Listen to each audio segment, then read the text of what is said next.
Hindi ka na nahiya. Matanda ka na nga, inutil ka pa. Sigaw ni Rayona habang binabagsak ang kawali sa harap ng nanginginig na katulong. Si Lila halos hindi makagalaw. Nagmamakaawa. Ma'am, pasensya na po. Pero mas lalo lang siyang pinahiya. Pasensya? Ayoko ng pasensya. Kung hindi ka lang mura at walang pamilya, matagal na kitang pinaalis. Tumawa si Rayona, malakas na walang konsensya. Kung may anak ka man, siguradong ikakahiya ka rin. Napatigil si Adrian sa may pintuan. Ngunit hindi pa alam ng lahat na ang babaeng minuran nila, ang matandang binato ng kawali, ay may birthmark na kapareho ng fiancé. Bago ka pa lang sa channel neto, ibang kwento ni Ate Jane, istorya mo, ikwento ko. Huwag kalimutang pindutin ang notification bell at subscribe button.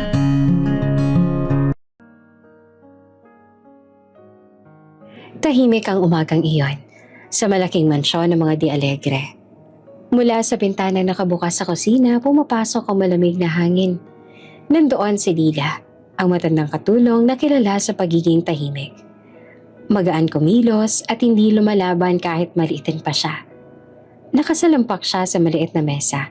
Hinihigop ang umuusok na kape bago magsimula ang trabaho.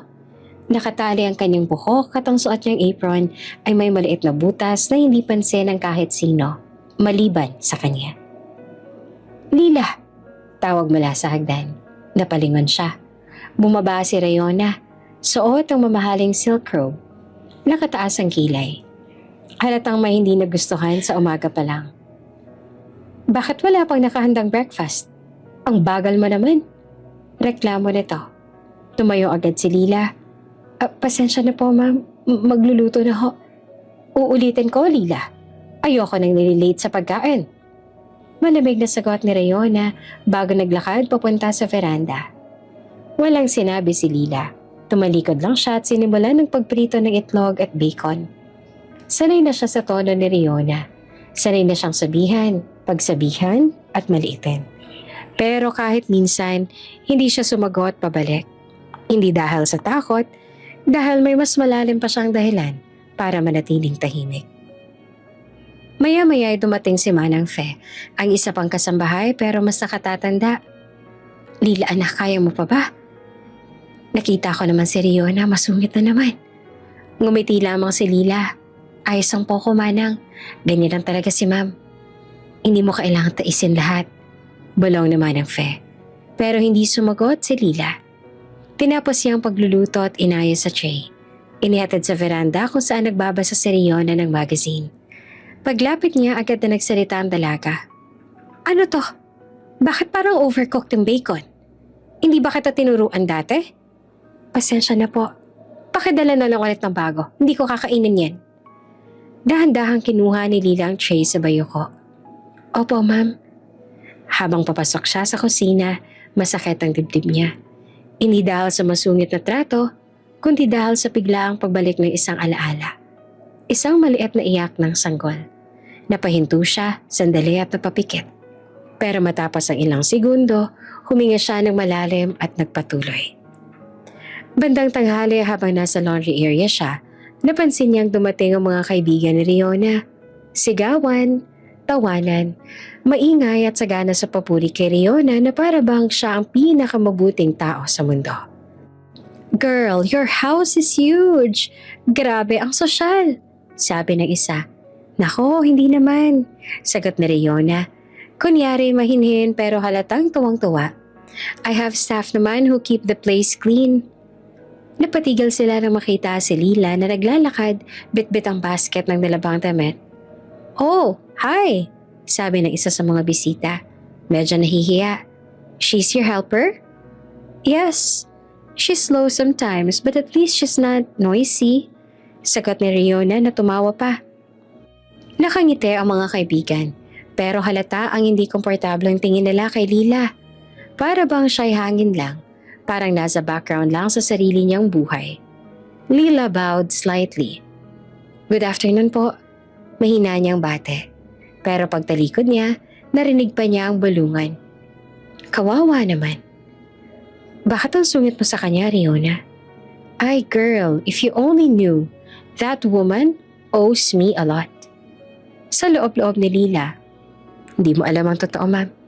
Hindi mo alam ang totoo kong inaalagaan. Pagsapit ng hapon, naging mas tahimik ang mansyon. Umalis sa mga kaibigan ni Riona at ang dalaga naman ay pumunta sa gym para mag-exercise.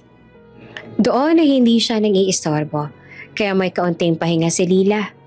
Pero tuwing hapon din, may isang bagay na hindi nilalampasan. Ang pagpunta niya sa maliit na silid sa gilid ng laundry area. Ang silid na hindi pinapasok ng kahit sino. Binuksan niyang pinto, amoy lumang papel. Amoy lumang kahapon. Sa loob ay may maliit na kahong kahoy. Umupo si Lila sa sahig. Binuksan niya ang kahon at doon nakita ang isang lumang baby blanket. Kupas at may ilang punit sa gilid. Pero malinis at iningatan. Hinawakan ni iyon na para bang pinakamahalagang bagay sa mundo. Napapikit siya, tumulo ang luha. Anak, bulong niya. Pasensya ka na ha. Sa nanay mo. Pasensya na kung hanggang ngayon, hindi ko pa rin mahanap ang lakas ng loob. Tumingala siya, hawak-hawak ang blanket sa dibdib. Pero darating din ang araw, magtatagpuan din kita ulit. Doon siya nagsimulang umiyak ng tahimik. Hindi malakas, hindi humahagulgol, kundi yung luha na parang nanggaling sa matagal na panahong pagtitiis. Hindi niya alam na nasa labas ng pinto si Manang Fe. Dahan-dahang nakikinig. Nag-aalala pero hindi niya binuksan ang pinto. Kawaan ka ng Diyos, Lila. Bulong naman ng Fe bago umalis. Nang dumating ang gabi, tahimik na muli ang mansyon. Si Lina naman ay nag-aayos ng mesa sa dining room. Lumapit si Rion at halatang masama ang mood. Lila, bakit ganito ang pagkakaayos? Hindi ba dapat pantay ang mga kutsara? Paulit-ulit na lang tayo. Opo ma'am, ayusin ko po. Hindi mo lang tumingin si Riona habang dadaan. Sana naman kahit minsan sumabay ka sa standard ko. You're too slow. Tumango lamang si Lila. Pero na makalayo si Riona, hindi mapigilan ni Lila ang simpleng ngiti. Isang mapait pero matatag na ngiti. Dahil hindi alam ni Riona at hindi pa alam ng buong mundo kung bakit pikit mata si Lila sa lahat ng sakit. Dahil lahat ng ginagawa niya ay may isang dahilan. Para sa anak niya. At ang tanging hawak niya ngayon ay isang lumang baby blanket na puno ng luha na walang nakakaalam kundi siya. Maagang naabisuhan ng buong mansyon. Darating si Adrian mamaya. Isang maikli pero excited na anunsyo mula kay Riona habang pababa ng hagdan na parang runway ang dating. Agad na nagkatinginan ng mga kasambahay. Si Adrian Villaverde, ang mabait, calm, at well-mannered fiancé ni Riona. Tuwing dumarating ito ay parang may biglang liwanag sa mansyon. Hindi dahil mayaman siya, kundi dahil magalang at hindi siya mapagmataas. Si Lila na nagwawali sa hallway, hindi napigilang umiti nang marinig ang balita. Magpupunta pala si Sir Adrian. Bulong niya na medyo kinikilig pero hindi obvious. Napansin naman iyon ni Manang Fe. Oh, ayan ka na naman. Tuwang-tuwa ka talaga pag nandito yon. Ay, hindi naman Manang. Mabait lang po kasi si Sir. Sagot ni Lila na halatang nahiya. Eksakto ang 2:00 ng hapon, tumigil ang itim na sasakyan sa harap ng mansyon. Mabilis na lumabas si Riona. Magarang suot at agad itong naglakad na parang nagmamodel. Adrian! Tawag niya sabay kintat at kuha ng kamay ng fiancé. Ngumiti naman si Adrian. Halatang sanay na sa overacting na lambing ni Riona. Hi love, how are you? Ako? Perfect! Kasi andito ka. Biglang lambing, biglang sweet, biglang gentle, parang ibang tao. Samantala kaninang umaga, halos pagalitan niya na ang buong mansyon. Pagpasok na lang sa foyer, mabilis na nag-incline ang ulo si Adrian sa mga kasambahay. Magandang hapon po. Hindi naman sanay ang mga staff sa ganoong paggalang, kaya halos sabay-sabay silang napayuko. Lalo na si Lila, na halos hindi na tumingin dahil sa sobra ang respeto niya. Good afternoon po, Sir Adrian. Malumanay niyang bate. Ngumiti si Adrian. Hello po, Manang Lida. Lagi siyang mali sa pangalan, pero hindi masama ang intensyon. Hindi niya alam na Lila lang. Pero hindi yun inintindi ng katulong. Para kay Lila, sapat na ang paggalang nito. Pagdating sa living room, nag-ayos agad si Riona ng throw pillows. Napaka-sweet voice at napaka-demure sa paraan ng pag-upo. Para bang may camera. Adrian, gusto mo ba ng tea? Gusto mo ba ng snacks? Ako na mag-aasikaso. Pero bago pa man siya makatayo, ay mabilis siyang pinigilan. Love, relax. Hayaan mo na sila. Baka napapagod ka na. Ay hindi. I want to do it. Pagkatapos niyang sabihin iyon, tumingin siya kay Lila na parang nag-uutos gamit lang ang mata. Naintindihan agad ni Lila. Maghahanda na po ako. Sa kusina, sobrang maingat si Lila sa pag-prepare ng tea. Tamang temperature, tamang timpla, pati ang paglagay ng cookies ay inayos niya ng perpektong circle. Hindi dahil takot siya kay Riona, kundi dahil gusto niyang maserve ng maayos ang tanging taong gumagalang sa kanya. Manang Lila, kamusta? Tanong ni Adrian habang inabot ang tea. Nagulat naman siya. Hindi niya akalaing tatanungin pa siya. Ay, mabuti naman po sir, salamat po. Huwag mo na akong tawaging Sir Adrian na lang. Nakangiti niyang sagot. Pero bago pa makasagot si Lila, biglang sumingit si Riona. Oh, Adrian babe, bakit mo naman kinakausap ang staff? Nakakahiya. Napatingin si Adrian na medyo nagbago ang tono. Love, they're part of the house. At mas matagal na sila rito kaysa sa atin. Tahimik si Riona. Nakangiti pero halatang na bad trip. Tumalikod na si Lila bago pa lumala ang tensyon. Hapon na. Naglakad si Adrian sa garden para magpahangin. Kasunod si Riona pero busy sa phone. Si Lila naman ay nagdidilig ng mga halaman. Uy, ganda ng garden ah. Puri ni Adrian habang lumalapit kay Lila. Ang healthy ng mga halaman. Nagulat si Lila. Napayuko ng mahigpit. Salamat po. Sinisikap ko pong alagaan. Tumingin si Adrian sa kanya. Gentler this time. You're doing great. Kita naman. At doon, unang beses na halos mapasigaw sa selo si Riona. Ahem! Tiningnan niya si Lila mula ulo hanggang paa. Lila, pwede ka na sa loob. I don't like dirt on Adrian's shoes. Love. Kontra naman ni Adrian. Pero ngumiti lang si Lila. Okay lang po, papasok na po ako. At umalis siya, dala ang natitirang dignidad. Pagpasok ni Lila, narinig niyang nagtatalo si Riona at Adrian. Mahina lang, pero malinaw. Babe, bakit mo ba siya pinapakitaan ng special treatment? Hindi ko siya pinapakitaan, I'm just being polite. Pero bakit nga? Katulong lang naman siya. Tumigil si Adrian. Nang magsalita siya, malamig pero mahinahon. Love, wala tayong lang dito. Tao sila. Napatulala si Lila sa hallway. Hindi alam kung matutuwa ba o maiiyak. Pagsapit ng hapunan, nagsalo sina Riona at Adrian sa dining room. Si Lila ang nag-serve. Kapag si Adrian ang kaharap niya, sobrang maingat siya at bawat galaw. Kapag si Riona naman, mabilis, pero tama. Mukhang pagod ka, Manang Lila, sabi ni Adrian. Napatingin naman si Riona agad at parang bantay. Hindi naman po sir. Mabilis yung ayos. Kung kailangan mo ng break, sabihin mo lang. Dagdag niya. Napaubo si Riona at halatang naiinis. Adrian babe, you're being too soft. Or you're just being too harsh. Balik niya ng diretso pero hindi galit. Hindi na nakareact si Riona. Tumahimik na lang siya at ngumiti ng pilit. Si Lila naman ay tumalikod at naglakad pabalik ng kusina. May dalang init sa dibdib. Hindi romantiko, hindi crush, kundi pasasalamat na may isang tao palang nakikita siyang may halaga. Matapos ang lahat, nag-ayos si Lila ng kusina nang marinig niya ang boses ni Adrian mula sa sala.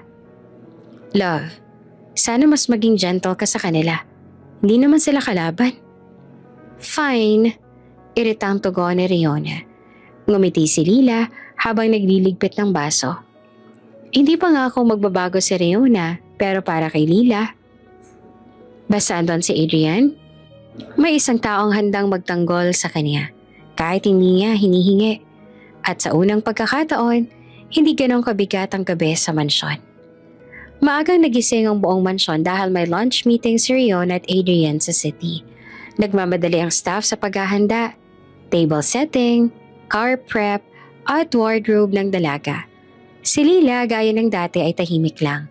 Maagang naglaba, naglinis, at ngayon ay nag-aayos ng bulaklak sa living room. Pero habang inaabot niya ang mataas na vase, bigla siyang napaurom ng sumakit ang braso niya. Napasinghap siya. Pilit tinatakpan ng pasa na lumitaw mula kagabi pa. Isang pangyayaring hindi niya pwedeng ikwento. Papunta sa kusina si Adrian para kumuha muna ng tubig bago sila umalis. Nadatnan niyang mag-isa si Lila. Nakatalikod, hawak ang vase. "Good morning po." Nagulat naman si Lila at napabitaw ng bahagya sa vase. Buti na lang, hindi nahulog. "Ay, sir, good morning po." Napansin agad ni Adrian ang pagkabigla niya. At mas lalo niyang napansin ang pilit na pagtatago ni Lila sa braso. "Manang Lila, okay ka lang?" Opo sir, ayos lang po ako." Hindi naman kumbinsido si Adrian.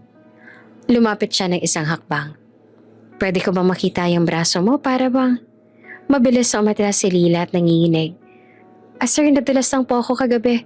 Mali lang ang kapit ko sa railings. Pero okay lang po ako, promise." Pero kitang-kita ang pamumula ng mata niya, tanda ng puyat sa pag-iyak. "Ano nangyayari dito?"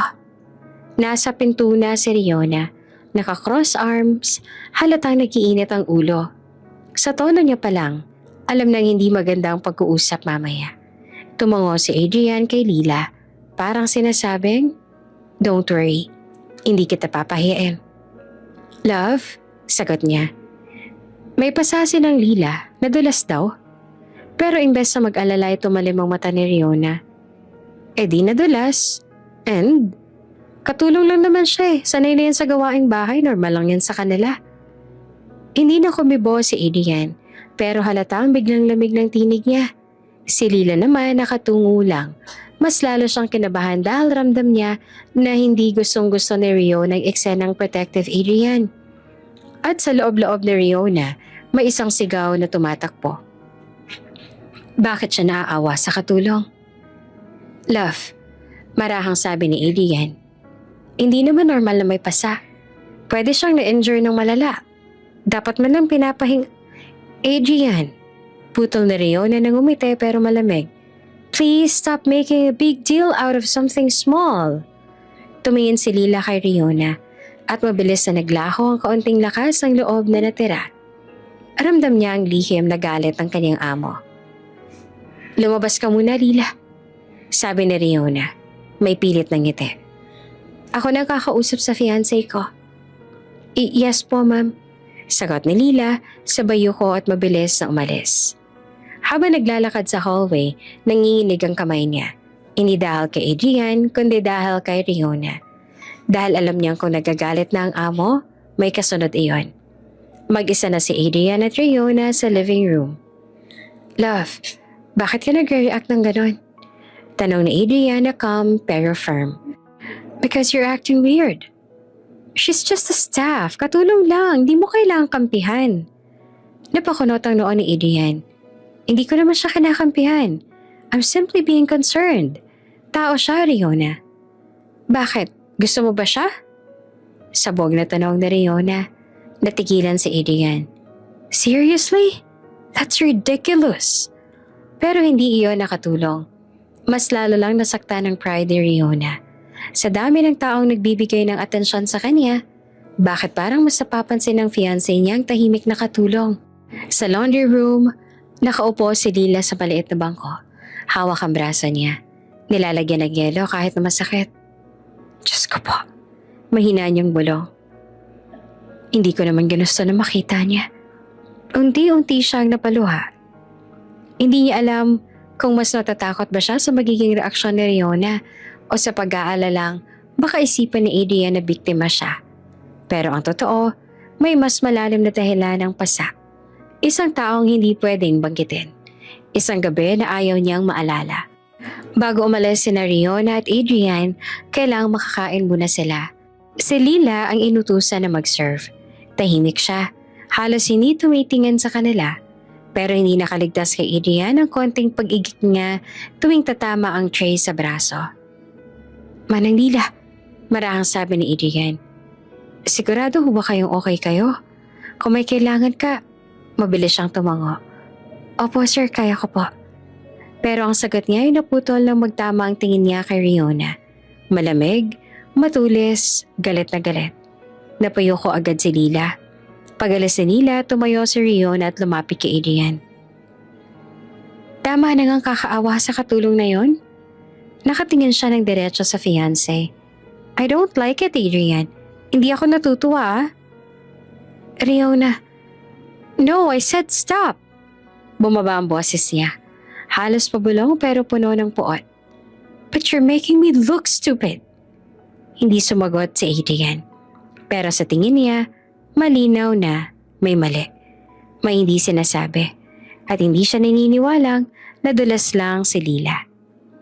Habang nagbibihis ng si Riona para sa meeting, lumapit si Adrian sa hallway kung saan may ginagawa si Lila. Manang Lila, mahinahon niyang sabi. Napalingon siya at kinakabahan. If ever, may kailangan kang sabihin, kahit hindi ngayon, sabihin mo ha, hindi kita papahiya. Napaluha si Lila, pero ngumiti. Opo sir, salamat po. At umalis si Adrian. Bitbit ang isang tanong na bumabagabag sa kanya. Sinong nakasakit sa kanya? Pagsara ng pinto ng sasakyan na pangiti si Riona. Hindi dahil sa masaya siya, kundi dahil siguradong malilimitahan niya ang pakikipag-usap ni Adrian sa katulong. At sa mansyon na iyon, habang unti-unting lumalalim ang gabi, may isang taong humahawak muli sa malamig na baby blanket sa maliit na silid. Si Lila. Takot, tahimik, at may pasa na hindi nadulas, kundi gawa ng nakaraan na pilit niyang tinatako. Mainit ang hapon sa mansyon. May mga bisita si Riona, mga kaibigan niyang sosyal, naka-heels at mamahaling bag. Bilang hostess, abala si Riona sa pag-aayos ng mesa, pero hindi dahil gusto niyang mag-effort, gusto lang niyang magmukhang perfect sa harap ng lahat. Si Lila tahimik na nag-aayos ng pagkain sa buffet table. Sanay siya sa pressure na Riona. Pero ngayong may bisita, doble ang pag-iingat niya. Lila, bilisan mo naman, para kang robot. Sigaw ni Riona kahit ang lapit-lapit lang nila. Opo ma'am, sagot ni Lila na hindi tumitingin. Pumasok ang ilang bisita sa dining area. Wow, ang ganda ng setup, sabi ng isa. Ngumiti naman si Riona na parang anghel. Thank you, Lila. Make sure perfect lahat, okay? Nang ilabas na ni Lila ang main dish, kinabahan siya. Mabigat ang tray at masakit pa rin ang pasa niya. Pero pinilit niya pa rin. Paglapag niya sa mesa, hindi sinasadya. Ngunit medyo natapon ng kaunting sauce sa gilid ng plate ni Riona. Isang patak lang. Isang maliit na bagay. Pero para kay Riona, isang malaking kasalanan iyon. Ano to? Sabog ni Riona. Halos kumalabog ang boses sa buong dining room. Napatigil ang mga bisita. Tahimik lahat. Si Lila, nanlaki ang mata. Pasensya na po ma'am. Aayusin ko po. Pasensya? Pasensya lang? Lila, ilang beses na ah. Hindi pa siya natapos, kinuha ni Riona ang table napkin at pinunasan ng madiin ang plate niya. Hindi ka ba marunong magtrabaho? Isang simple lang na pag-serve hindi mo pa magawa. Nakakahiya ka? Napayo ko si Lila. Nanginginig ang kamay. Opo ma'am, sorry po. Ang mga bisita naman ay nagkatinginan. May umubo para basagin ang tensyon. May isa pang babae na bumulong sa katabi. Grabe naman siya, parang sauce lang. Parang sobra naman siya kumakapang-api. Oo nga, parang wala siyang respeto sa katulong. Narinig ni Riona ang bulungan, pero hindi siya nagpatalo. Nagkunwaring walang pakialam. Lila, pakiayos yan ng maayos. Huwag naman na tayong mapahiya pa. Tumango si Lila at mabilis na nilinis ang plate habang kontrolado ang pag-iyak. Habang ginagawa niya iyon, ramdam niyang nakatingin sa kanya ang isa pang bisita. Matanda, may mabait na mukha. Inilapit ito ang bibig kay Riona. Iha, hindi tama yung tono mo sa staff mo. Nahihiya kami para sa'yo. Kumunot ang noon ni Riona. Ay, hindi po. Sanay na po siya. Ganun po talaga dito. Pero ang mga bisita halatang hindi natuwa. May ibang iniwas ang tingin sa kanya. May iba nang nag-shake ng head. At si Riona, imbes na makonsensya, lalo pang uminit ang ulo. Pag-alis sa mga bisita, sumabog ang galit ni Riona. Lila, dito ka! Malakas ang hakbak niya papunta sa dining room habang nagtatanggal ng heels. Agad naman na lumapit si Lila. Kamay sa likod, nakayuko. Opo ma'am, anong ginawa mo? Pinaulanan mo ako ng kahihiyan. Kita mo yung mga tinginan nila. Hingal ang boses niya, puno ng puot. Pasensya na po. Huwag kang pasensya ng pasensya. Kung hindi ka marunong magtrabaho, sabihin mo. Hindi yung pinapahiya mo ako sa harap ng mga tao. Pero hindi na nagsalita si Lila. Tahimik lang siyang umiyak, pero hindi humahagulgol. Yung luha na parang sanay nang tumulo nang hindi napapansin. Napailing si Riona tumalikod. Kakainis ka, lumayas ka nga sa paningin ko. At diretso na silang umakyat sa kwarto niya. Pagkalipas ng ilang oras, tahimik na ang mansyon. Walang maririnig kundi ang tiktak ng malaking wall clock at kaunting hampas ang hangin sa bintana. Si Lila pumasok sa maliit na silid niya. Naupo sa gilid ng kama. Nanginginig pa rin ang mga kamay. Doon sa ilalim ng unan, dahan-dahan niyang hinugot ang isang luma at kupas ng litrato. Litrato ng isang baby boy. Maliit, naka-blue bonnet at nakangiti. Inayos niya ito sa palad niya na parang napakadelikado. Hinaplos niya ang mukha ng sanggol sa larawan. Anak, tumulo ang luha niya. Pasensya ka na sa nanay mo ha. Hindi pa rin kita mahanap-hanap. Humagulhol siya. Hindi naman malakas. Hindi magulo, kundi yung humihikbi na parang pagod na pagod. Ginagawa ko lahat ng to dahil kailangan ko mabuhay. Dahil kailangan mo ko pag nakita na kita. Pero sa totoo lang, hindi niya alam kung kailan. Hindi niya alam kung buhay pa ang anak niya. Hindi niya alam kung masasagot pa ang tanong ng puso niya. At sa gabi ring yon, hinigpitan niya ang pagkahawak sa larawan. At doon niya binuhos ang lahat ng sakit na itinago niya buong araw. Hindi niya alam, may isang anino sa hallway. Tila nakikinig, nakamasid. Hindi malinaw kung nakita nito ang luha niya. Pero isang bagay ang sigurado. Ang pagmamaldita ni Riona ay naiwang may bakas sa bawat sulok ng mansyon. At si Lila, kahit sanay na sa sakit, ay mas nauubos araw-araw. Tahimik ang buong mansyon ng hapon na iyon. Si Lila ay nasa may hagdan, pinupunasan ng railings gamit ang basang pamunas. Maaga niyang tinapos ang gawain sa kusina kaya sinabayan niya ng pag-aayos sa second floor. Ilang beses siyang tumingin sa orasan. Malapit na umuwi si Riona. Doon pa lang, sumisikip na ang dibdib niya. Mula sa ibaba, maririnig ang malakas na tunog ng pagbukas ng front door. Lila! Sigaw ni Riona na ang boses ay may kasamang inis at pagod.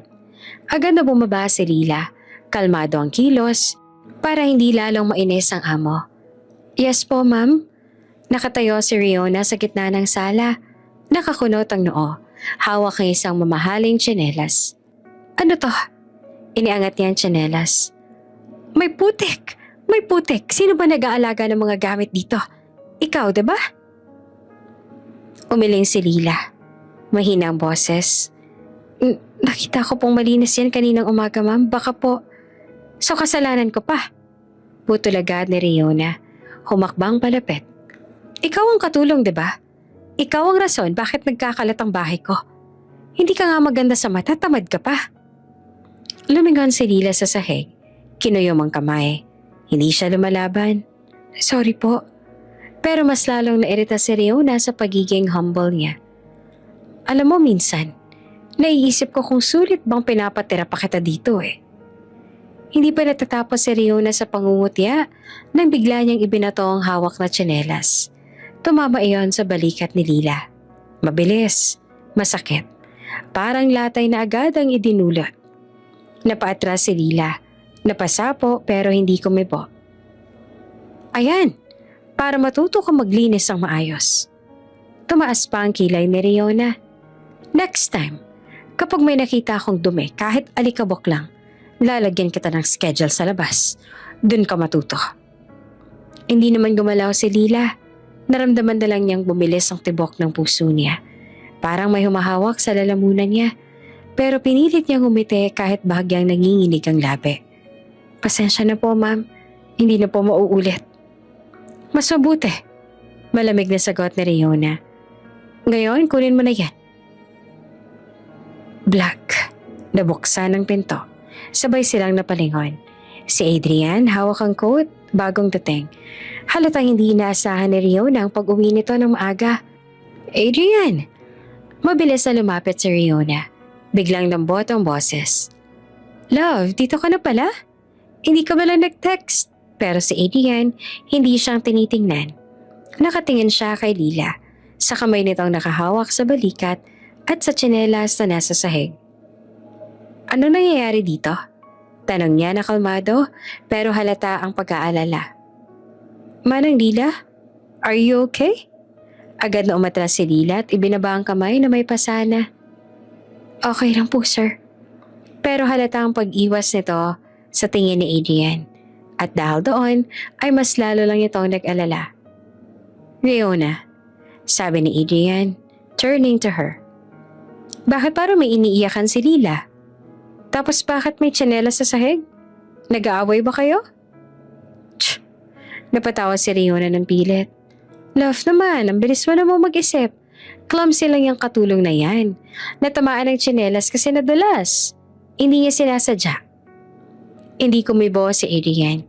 Kita sa mukha niya na hindi siya kumbinsido. Si Lila naman mabilis yumuko. Totoo po yan, sir. Sorry po kung nagulo ko ang sala. Pero pangatlong beses nang humingi ng sorry si Lila ngayong araw. At sa tono niya, parang takot na takot siyang magsalita ng kahit anong taliwas sa sinabi ng amo. Manang, malumana yung boses ni Adrian. Nagtatrabaho ka ba ng maayos? May nararamdaman ka bang masama? Wala po, ayos ang po ko. Pero habang sinasabi niya iyon, unti-unting namumula ang balikat niya sa ilalim ng manipis na tela. Hindi man makita ni Adrian ang buo, sapat na ang anggulo para mapansin niya ang bahagyang pamumula. Mabilis siyang tinapunan ng tingin si Riona. Are you sure na nadulas lang siya? Umikot ang mata ni Riona. Adrian, please, huwag mo na nga akong gawing kontrabida sa sarili kong bahay. Kung may ginawa ko, sasabihin ko, pero wala nga, 'di ba? Hindi ko kailangang saktan ng tauhan ko. Napangiti at palabig ang labi niya. Halatang napipikon. Kung masyado ka nag-aalala, baka gusto mo ikaw na rin ang mag-train sa kanya. Tahimik si Adrian. Pero hindi na katulad ng dati. Hindi iyon tahimik na nagpaparaya. May bigat, may tanong, at may duda. Manang Lila, sabi niya muli and softer this time. Pakicheck mo muna ang balikat mo. Kung masakit talaga sabihin mo, ha? Tumango naman si Lila ng mabagal. Opo, sir. Go! Utos na Riona, pasungit. Magpahinga ka muna sa likod, mukhang napagod ka masyado. Pagkalayo ni Lila, agad na kumapit si Riona sa braso ni Adrian at ngumuwi ng sweet. Love, huwag ka maniwala sa kanya. Sobrang arte lang talaga noon minsan. Alam mo naman yan. Pero hindi kumikilos si Adrian. Hindi nag-aabraso pabalik. Hindi rin ngumiti.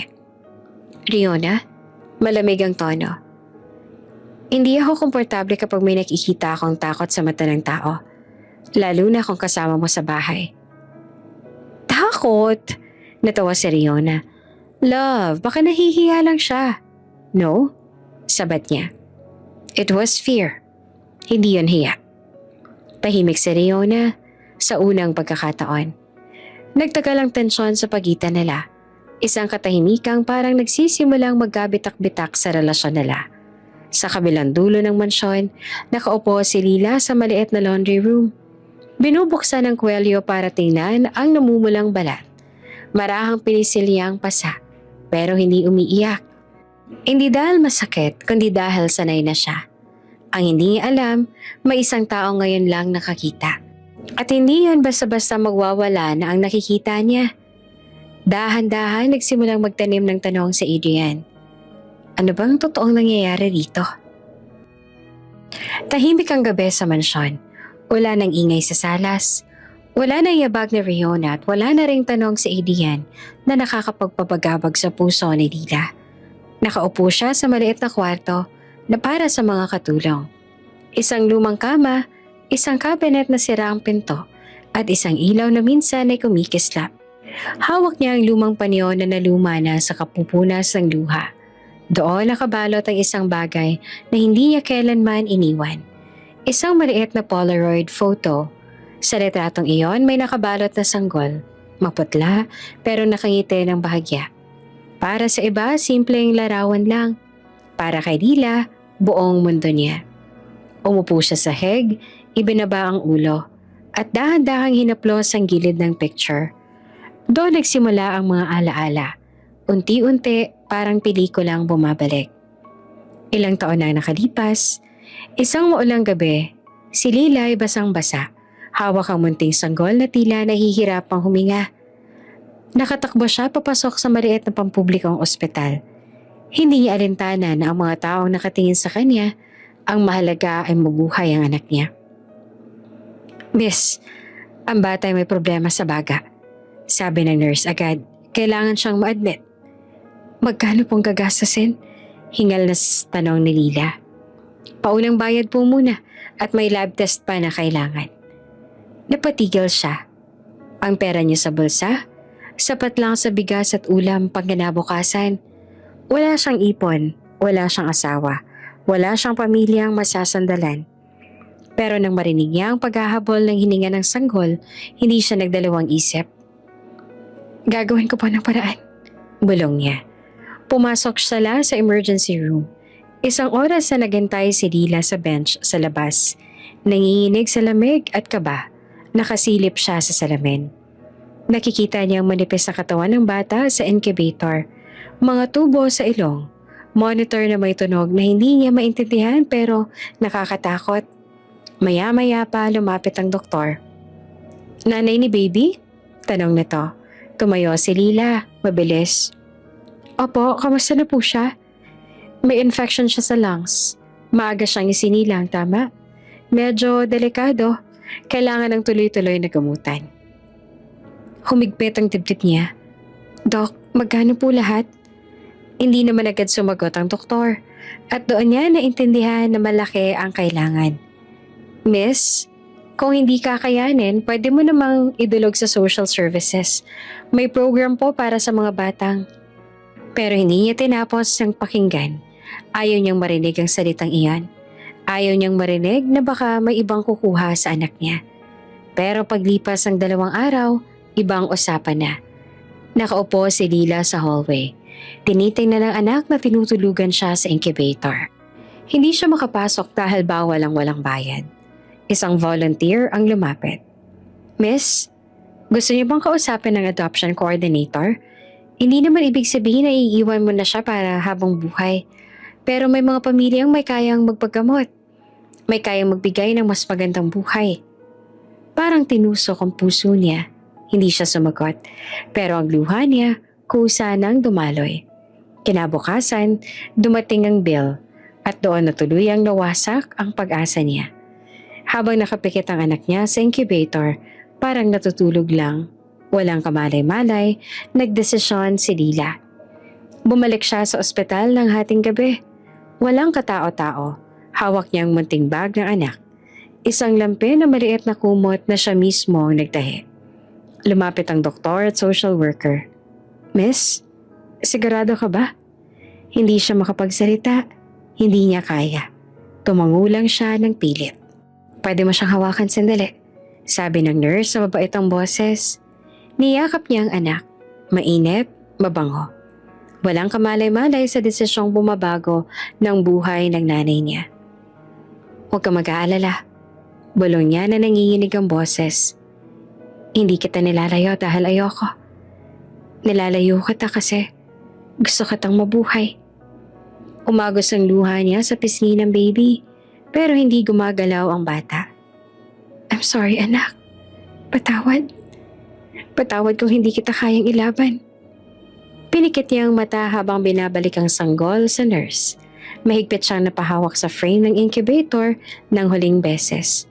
At doon niya na naramdaman ang pinakamasakit na pakiramdam sa mundo. Ang iwan ng minamahal dahil iyon ang tanging paraan para mabuhay siya. Sa kasalukuyan, napaupo si Lila at nakahawak pa rin sa lumang larawan. Hindi niya mabilang kung ilang beses niya na itong nalulaan. Ang lumang Polaroid, kahit kupas na, siya lang ang tagapag-ugnay sa anak na hanggang ngayon ay hindi niya alam kung nasaan. At ngayong gabi, matapos muli siyang apihin ni Riona, parang mas lalo pang bumibigat ang puso niya. Hindi dahil sa pasa, hindi dahil sa sigaw. Kung hindi dahil sa tanong na hindi mawala-wala. Kung buhay siya, masaya kaya siya? Humigpit ang hawak niya sa litrato. Anak, bulong niya na mahina, halos pabulong lang sa hangin. Patawad. Sana, mapatawad mo ko. At sa maliit na hikbe at pag-ingay ng ilaw sa kisame, muling bumalik ang damdamin na akala niya ay nalimot na niya. Ang pagiging isang ina na nagmamahal, pero napilitang bumitaw. Sa labas ng kwarto, dumaan si Adrian galing sa study room at saglit siyang napahinto. Nakarinig ng impet na iyak. Hindi niya alam kung bakit parang humihila sa kanya ang tunog na iyon. Pero si Lila, tulog na ang buong mundo.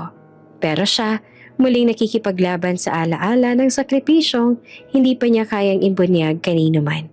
Lalo na sa taong unti-unti nang nakakakita ng sugat sa katahimikan niya. Maaga pa lang abala na si Lila sa pagwawalis ng veranda. Tahimik ang umaga, malamig ang hangin at kahit sandali, nakaramdam siya ng kapayapaan bago magising si Riona. Minsan, ito lang ang oras na parang may sariling mundo si Lila. Walang sigaw, walang pangmamaliit, walang takot. Habang nagwawalis, narinig niya ang pagbukas ng malaking pinto. Lumabas si Adrian suot ang simpleng polo at may hawak na kape. Kapag si Adrian ang lumalabas, parang gumagaan ang hangin sa paligid. Hindi tulad ni Riona na palaging parang bagyo. Good morning, Manang Lila. Bati niya ng mahinahon. Good morning po, sir. Sagot niya sa bayo ko. Laging may paggalang. Pero sa loob-loob niya, may maliit na ngiti. Yung hindi nakikita pero nararamdaman. Nilapitan siya ni Adrian pero hindi masyadong malapit. Hindi siya tulad ni Riona na palaging may utos. Sa halip, tiningnan na niya ang paligid. Parang may gustong sabihin. Maganda dito sa veranda, sabi niya. Pero kapag lumipat kami ni Riona pagkatapos ng kasal, mas simple ang bahay. Mas tahimik. Tumango si Lila. Masaya po yun, sir. Napangiti naman si Adrian. At syempre, sasama ka. Hindi ko hahayaang mawalan ka ng trabaho. Riona agreed na ikaw pa rin ang magiging head helper. Natigilan si Lila. Para siyang napatigil sa paghinga saglit. Kasama po? Tanong niya na halos pabulong. Oo naman. Sagot naman ni Adrian kaagad. Alam kong matagal ka na sa mansyon na to. Mas mabuti na kilala namin kung sino ang kasama sa bahay, diba? At ikaw ang isa sa pinakamapagkakatiwalaang tao dito. Sa unang pagkakataon sa mahabang panahon, napangiti si Lila. Hindi yung pilit, hindi yung dahil kailangan. Totoong ngiti. Nag-ikot ang hangin sa veranda at bigla niya na lang naalala ang isang bagay na matagal niya nang pinangarap. Mas malapit sa lungsod ang lilipatan nila at nandoon ang ospital kung saan huling dinala niya ang kanyang anak. Doon siya minsan nagpunta nung nag-ipon siya ng lakas ng loob na maghanap kahit walang malinaw na impormasyon. Kung lilipat sila, baka mas madalas yan ang mapupuntahan ng lugar na yon. Baka mas malapit na siya sa pakiusap ng puso niya. Hindi niya sinabi pero sa loob niya, sumisigaw ang pag-asa. Salamat po, sir. Mahina niya na lang nasabi.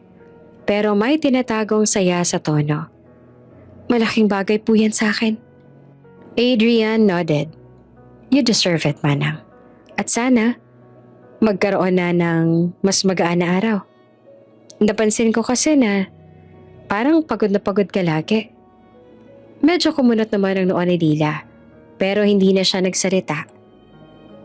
Hindi naman niya kayang isumbong si Riona Hindi yon ang ugali niya. Okay lang po ako. Sabi niya na tipid ang ngiti. Pero bago pa man makasagot si Adrian, may tumunog na takong na mabilis na bumaba sa hagdanan. Adrian! Sigaw ni Riona. Hindi nakikita pero alam agad na papalapit na ang attitude. What are you doing out here? Paglabas niya sa veranda, agad niya nakita sina Adrian at Lila na nag-uusap. Maliit lang ang distansya nila. Pero sapat na iyon para sa isang taong tulad ni Riona na mabilis mag-isip ng masama. Good morning, sagot naman ni Adrian. Kalmado pa rin. Nag-uusap lang kami ni Lila tungkol sa... Kayong dalawa? Putol niya na tumaas ang kilay. About what exactly? Napalunok si Lila. Ma'am, tungkol lang po sa paglipat ninyo. Ah, so nakikipagkwentuhan ka na ngayon? May diin sa boses, may halong pangmamata. Agad namang yumuko si Lila. Hindi po, sinasagot ko lang po si sir. Pero hindi nakinig si Riona. Lumapit siya kay Adrian, hinawakan ang braso nito na parang batang nagmamarka ng teritoryo. Love, next time, sa akin ka dumiretso, hindi sa staff. Medyo tumaas ang kilay ni Adrian. Riona, wala namang masama sa... At bakit nga pala kasama si Lila sa bagong bahay? Dagdag ni Riona na mas mahina pero mas matalim ang tono. Doon na siya nakaramdam ng tunay na selos. Hindi dahil may ginagawa si Lila pero dahil may mabait na tingin si Adrian sa katulong. Isang bagay na hindi niya makuha mula sa sarili niyang nobyo. Because she's been working here for years, sagot ni Adrian. She knows everything. And she needs the job. Riona smirked, pero hindi masaya ang ngiti. Siyempre, bulong niya na may bahid ang panlalait. Hindi ba't wala naman itong ibang mapupuntahan? Parang tinusok ang puso ni Lila sa sinabi, pero ngumiti siya ng kaunti, kahit pilit. Opo ma'am, susunod lang po ako sa inyo. Ngunit bago pa siya makaatras, biglang tumingin si Riona sa kanya. Yung tingin na tila sinasabing, huwag kang magpakasaya, hindi ako papayag. Pagkaalas nila ni Adrian at Riona pabalik sa loob, naiwan si Lila sa veranda. Napahawak siya sa dibdib. Hindi dahil sa sakit, pero dahil sa kakaibang tibok ng puso niya. Isang tibok ng pag-asa na matagal nang hindi niya nararamdaman. Kapag lumipat sila, mas malapit ako sa ospital. Mas madali kong mabibisita ang koridor kung saan ko huling iniwan ang anak ko. Mas may chance na makita ko siya kahit mula sa malayo. Umupo siya sa bangko, napatingala at huminga ng malalim. Lord, bulong niya, mahina pero puno ng panalangin. Sana naman, this time, bigyan mo ng pagkakataon. At kahit may selos si Riona, kahit may panganib sa bawat araw na kasama niya ito, ang pag-asa ni Lila ay muling nabuhay. At minsan sapat na iyon para kayanin ang bukas. Mainit ang hapon sa kusina sa mansyon. Si Lila, mabilis na nag-ayos ng juice sa tray. Pawis na pawis dahil nagmamadali si Riona para sa perfect afternoon snack niya. Nakabuka ang malaking bintana, pero kahit malamig ang hangin sa labas, ramdam ni Lila ang tensyon sa loob ng bahay. Naiintindihan mo, Lila? Sabi ni Riona kaninang umaga. Kapag may bisita mamaya, ayoko may kahit na anong sablay. You know what happens kapag may mali.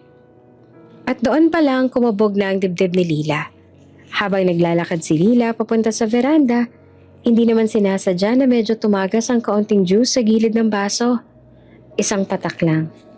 Naisip niyang pupunasan niya agad pagdating sa mesa. Pero sakto, lumabas si Riona mula sa likod niya. What is that? Mababang boses na puro puno ng puot. Napatigil si Lila. Halos mabitawan ng tray. Ma'am, pasensya na po. Pupunasan ko po. Tarantado ka. Hinampas ni Riona ang tray. Bumagsak ito sa sahig. Tumilapon ng mga baso. Tumapon ng juice. Napaluhod si Lila para linisin. Nanginginig. Sorry po ma'am. Ako na pong maglilinis. Pero hindi nakinig si Riona. Naglakad ito papunta sa counter kung saan may kumukulong takore. Dahil natapon ng juice, bulong niya na puno ng galit. Mabilis at hindi nag-atubili, kinuha niya ang takore. Dahan-dahan siyang lumapit kay Lila. Ma'am, please po. Pero huli na. Ibinaon ni Riona ang kumukulong uso ng takore sa kanang kamay ni Lila. Yan ang bagay sa'yo. Hindi ka marunong mag-ingat. Napasigaw si Lila, pero pigil. Para bang ayaw niyang marinig ng iba. Bumagsak sa sahig ang mga luha niya, pero hindi siya lumaban. Hindi niya hinila ang kamay niya. Tiniis niya. Tiniis niya kasi alam niyang kapag pumalag siya, mas malala ang mangyayari. Pag-angat ni Riona, namula agad ang malat ni Lila. Pulang-pula, nangingitim at nanginginig. Magtrabaho ka ng maayos, sabi ni Riona nang paalis. Parang wala lang nangyari. At huwag kang iiyak-iyak dyan. Naiwan si Lila sa sahig. Hawang kang kamay na gumigit-git ang sakit. Huminga siya ng mabilis. Parang may kasama pang takot. Hindi lamang hapde. Tumayo siya, pilit na pinulot ang mga baso. Tahimik na naglinis na parang walang nangyari. Walang makikitang galit sa mukha niya. Puro sakit, pagod at pag-iwas. Sa maliit niyang kwarto, binalot ni Lila ng puting benda ang kamay. Kumalat ang init. Nanginginig ang balat pero pilit niyang pinisil ang labi para hindi mapasigaw. Pagkatapos, naglagay siya ng pangilalim na long sleeves para hindi makita. Hindi dapat malaman ni Sir. Ayoko siyang madamay. Mahina niyang bulong habang pinahihinto ang luha. Pero kahit anong tago niya, hindi niya maitatago ang sakit na kumikirot hanggang buto. Gabi na, nakaset ang hapunan sa mahabang dining table. Tahimik si Adrian na nagbabasa ng phone. Si Riona naman ay nakangiti. Nag-aayos ng wine glass. Parang wala siyang ginawang masama kaninang hapon. Lumabas si Lila mula sa kusina. Bitbit ang malaking serving dish. Maingat niyang inilapag sa gitna ng mesa. Pero nang inabot niya ang isang plate, hindi niya mapigilan ng bahagyang pag-iwi. Napansin naman niyo ni Adrian. Manang Lila? Tumayo siya saglit, naglakad papalapit. Are you okay? Bakit parang nanginginig ang kamay mo? Biglang nanigas si Lila. Okay lang po ako, sir. Wait, sabi ni Adrian na nakakunat ang noo. Ano yung benda? Agad namang hinarangan ni Riona ang tingin ni Adrian. Oh babe, wag mo nang pansinin. Accident lang yan kanina. Hindi naman natuwa si Adrian. Aksidente? Paano? Juice, sagot ni Riona na nakangiti pero matalim. Natapon ng juice. She grabbed something hot. I guess, clumsy talaga minsan. She's old na kasi, alam mo naman. Napatingin si Lila kay Riona. Hindi para magreklamo, kundi dahil sa takot. Pero tumango siya. Opo sir, kasalanan ko po. Kasalanan mo? Ulit pa ni Adrian. Manang Lila, paano mo naging kasalanan kung napaso ka? Nagkatinginan silang dalawa. Si Lila nagmamadaling yumuko. Si Riona nag-angat ng kilay. Nagbabantang parang may hawak na kutsilyo ang mata. Adrian, mas firm ang tono ni Riona. Huwag mo nang guluhin ng dinner dahil lang sa isang maliit na bagay. She said she's fine, right? Tumagal ang katahimikan. Pagkatapos ng ilang segundo, dahan-dahang umatras si Adrian. Pero hindi mawala sa mukha niya ang pagdududa. Pag-alis ni Adrian sa mesa para mag-answer ng tawag, agad na lumapit si Riona kay Lila. Isipin mong mabuti, bulong niya. Mababa ang boses pero nakakakilabot. Kapag sinabi mo kahit anong hindi ko sinabi, mas malala sa kamay ang tatamaan mo. Napayuko si Lila, tumango at hindi na nagsalita. At habang pinupunasan niya ang mesa, tumulo ang luha niya sa pisngi. Tahimik, walang ingay, walang nakakaalam. Hindi niya alam kung gaano pa niya kayang itago. Hindi niya alam hanggang kailan siya kayang sakta ni Riona. Pero isang bagay ang malinaw. Si Adrian, unti-unting nakakakita ng sugat na tinatago niya. Tahimik ang maagang umaga sa likod ng bahay ng malaking mansyon. Papalubog pa lang ang araw na maupo si Lila sa mahahabang kahoy na bangko. Hawak ang isang basang bimpo na nakabalot sa sugatang kamay niya. Kahapon lang iyon nangyari. Ang pagkapaso, hindi pa rin humuhupa ang kirot. Pero mas masakit ang alaala ng mga salitang ipinukol sa kanya. Old, careless, bulong niya sa hangin. Halos hindi naman makapaniwala na iyon na ang sinasabi sa harap ni Idian. Napapikit siya at napahinga ng malalim. Kaya ko pa. Bulong niya kahit alam niyang hindi naman iyon totoo. Habang nakayuko si Lila, may biglang lumapit at umupo sa tabi niya. Kalmadong tinig ang naririnig niya. Oy, Lila, ayos ka lang ba? Si Mara naman iyon. Isa sa mga matagal ng kasambahay sa kabilang bahay. Madalas silang magkausap tuwing madaling araw doon sa likod bahay bago magsimula ang trabaho.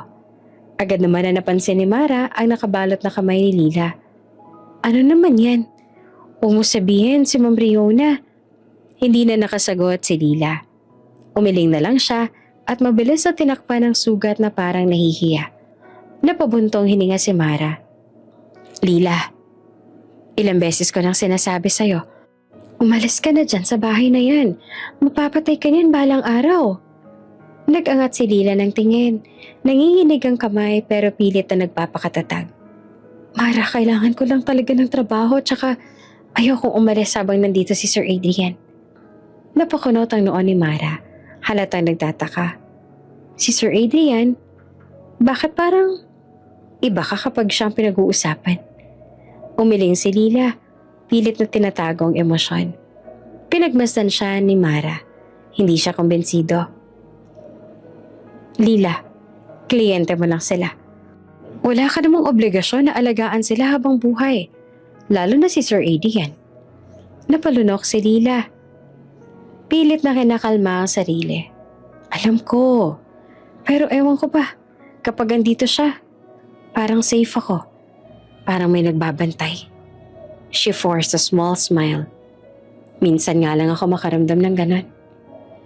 Safe? Ulit ni Mara at bahagyang lumalambot ang tono. Lila, hindi mo trabaho maghanap ng proteksyon sa mga amo mo. Tumingin si Lila sa sahig. Pinisil ang laylayan ng lumang apron niya. Hindi niya maipaliwanag. Hindi niya alam kung bakit. Ibang klase ang pagtingin niya kay Adrian. Parang may malalim na koneksyon na hindi niya maunawaan. Hindi dahil sa dugo, hindi dahil sa nakaraan. Hindi niya pa alam yon. Ang alam lang niya, tuwing nakikita niya si Adrian may humahaplos sa puso niya na hindi niya maipaliwanag. Parang may nawawalang bahagi ng buhay niya na biglang nagiging buo. Hindi niya sinasabi kay Mara dahil hindi niya rin alam ang sagot. She whispered, halos hindi marinig. Basta, iba lang ang pakiramdam ko kapag andyan si Sir Adrian. Parang hindi ko siya dapat iwan. Mara sighed. Kung yun ang gusto mo, Lila. Pero sana, piliin mo rin minsan ang sarili mo. Hindi kumibo si Lila. Sa loob niya, may isang tanong na hindi niya kayang bitawan. Bakit gano'n ang pakiramdam niya kay Adrian? Kahit wala siyang dahilan. Huwag ka na umiyak, sabi ni Mara habang pinupunasan ng damit nito ang pisngi niya. Hindi mo deserve lahat ng yon. Wala ka namang ginagawang masama. Matagal na katahimikan ang sumunod hanggang sa biglang may kumalabog mula sa gilid at lumabas sa likod ng pintuan ng mansyon si Adrian. Bitbit ang maliit na bag at suot pa ang pang-jogging na damit. Nakita niya agad si Lila. Agad siyang umiti. Good morning po sa inyo, Manang Lila at Mara. Masiglang sambit ni Adrian. Maaga ka na naman ah.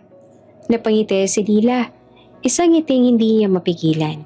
Isang ngiting hindi niya kayang pigilan tuwing nakikita si Adrian na masaya. Buo, buhay. Good morning po, sir. Sagot naman niya. Napatingin si Adrian sa kamay ni Lila. Agad na bumigat ang mukha niya. Manang Lila, yung benda mo, hindi yan ganyan kahapon, mas lumalaba yung paso. Nanlaki ang mata ni Lila. Hindi niya inasahang diretso niyang babangkitin ang tungkol sa nangyari. Nagkatingin na naman sila ni Mara. Parehong kabado. Lila? Mahinang sabi niya. Please, magpatingin ka mamaya sa clinic. Ako nang kakausap kay Riona. Hindi ka dapat nasasaktan sa sarili mong trabaho. Kung hindi lang nakatingin si Mara, baka tuluyan ang bumigay ang luha ni Lila. Ramdam niya ang pag-aalala ni Adrian. Hindi lang bilang amo, kundi isang taong tunay na nagmamalasakit. At lalo siyang natakot. Dahil hindi niya maintindihan kung bakit ganoong kasakit kapag siya ang nasasaktan. Hindi niya alam kung bakit ganon kalalim ang tingin ni Adrian sa kanya. Salamat po, sir. Mahinang tugon niya. Gagawin ko po. Tumango si Adrian, pero hindi na rin inalis ang tingin sa kanya. Parang may sinusubukang unawain. Parang may hinihilang unti-unti nang nabubuo. At doon nagsimula ang kaba sa dibdib ni Lila. Hindi dahil sa paso, kundi dahil baka makita ni Adrian ang isang lihim na hindi pa niya handang harapin. At doon nakaramdam si Mara ng kakaiba. Sa loob ng bahay, nag-aayos ng hapag para sa breakfast ng mag-fiancé na si Riona at Adrian. Paulit-ulit na tumatakbo sa isip ni Lila ang sinabi ni Mara. Mapapatay ka niyan. Baliwala sana kung hindi totoo. Pero hindi niya makakalimutan ang galit sa mga mata ni Riona noong nahuli nitong lumalapit si Adrian sa kanya kagabi. Kita niya ang galit, kita niya ang paninibugho. Isang maling kilos, isang maling sulyap. Baka hindi lang paso ang mangyari sa kanya. Lila! Sigaw ni Riona mula sa itaas. Bring my robe and hurry! Tanga ka ba? Napakapit si Lila sa mesa. Dahan-dahan siyang huminga bago umakyat. Sa hagdan pa lang ramdam niya ng panghihina ng tuhod niya. Pero napalakas siya ng isang alaala. Yung ngiti ni Adrian kaninang umaga. Parang may boses na malumanay sa loob niya. Kaya ko to. Dahil gusto ko makita pa ang anak ko. Pagdating ng gabi, dumalo si Mara ulit sa likod bahay. Dalang prutas. Lila, pag-isipan mo. Kung gusto mo, tutulungan kitang maghanap ng ibang amo. Yung hindi ka sasaktan. Yung hindi ka aapihin. Napangiti si Lila kahit namumugto ang mata. Salamat ha, Mara. Pero hindi pa. Lila, hindi pa ako pwedeng umalis. Sabay hawak ni Lila sa dibdib niya.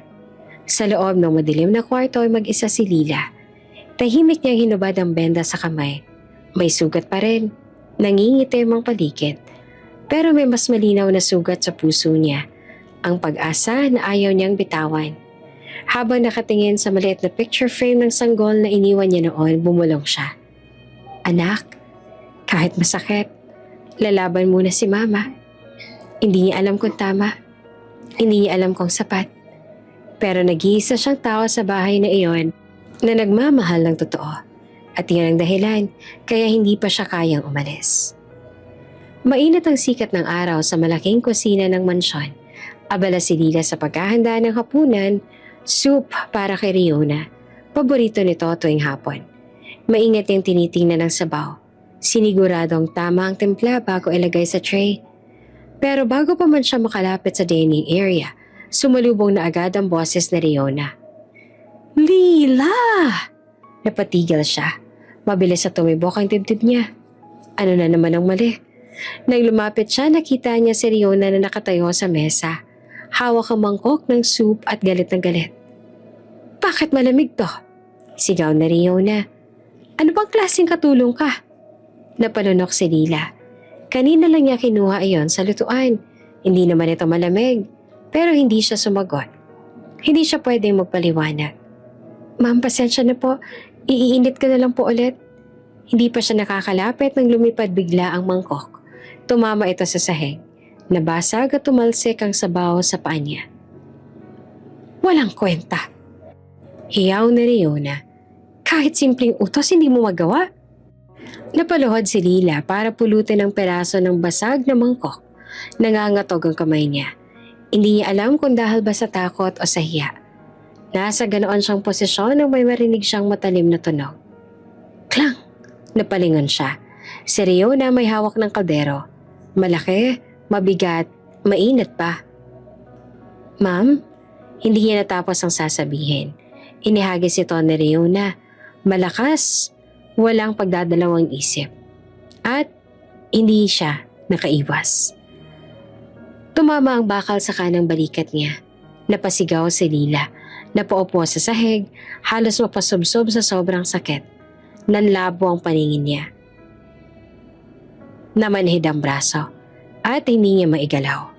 Nagsimula ng manginig ang tuhod niya. Hindi mo maintindihan ang simpleng utos. Galit pa rin sigaw ni Riona. Bakit ka pa nandito? Para kang... Pero naputol ang sigaw niya. Isang malamig na boses ang biglang nagsalita mula sa pintuan.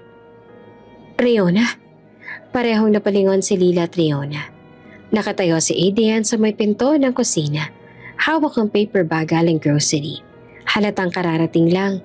Pero ang tingin niya ay diretso kay Lila na nakaupo sa sahig na mimilipit. Nanlaki ang mga mata ni Adrian. Ano to? Napatayo siya agad at lumapit kay Lila. Kabisado ng mga mata niya ang bawat galos, bawat takot na hindi masabi. Hinawakan niyang dahan-dahan ang unti-unti namamagang balikat ni Lila. Manang Lila, nasaktan ka ba? Halos matulala si Lila sa lambing at pag-aalala sa boses nito. Sir, Adrian, aksidente lang po.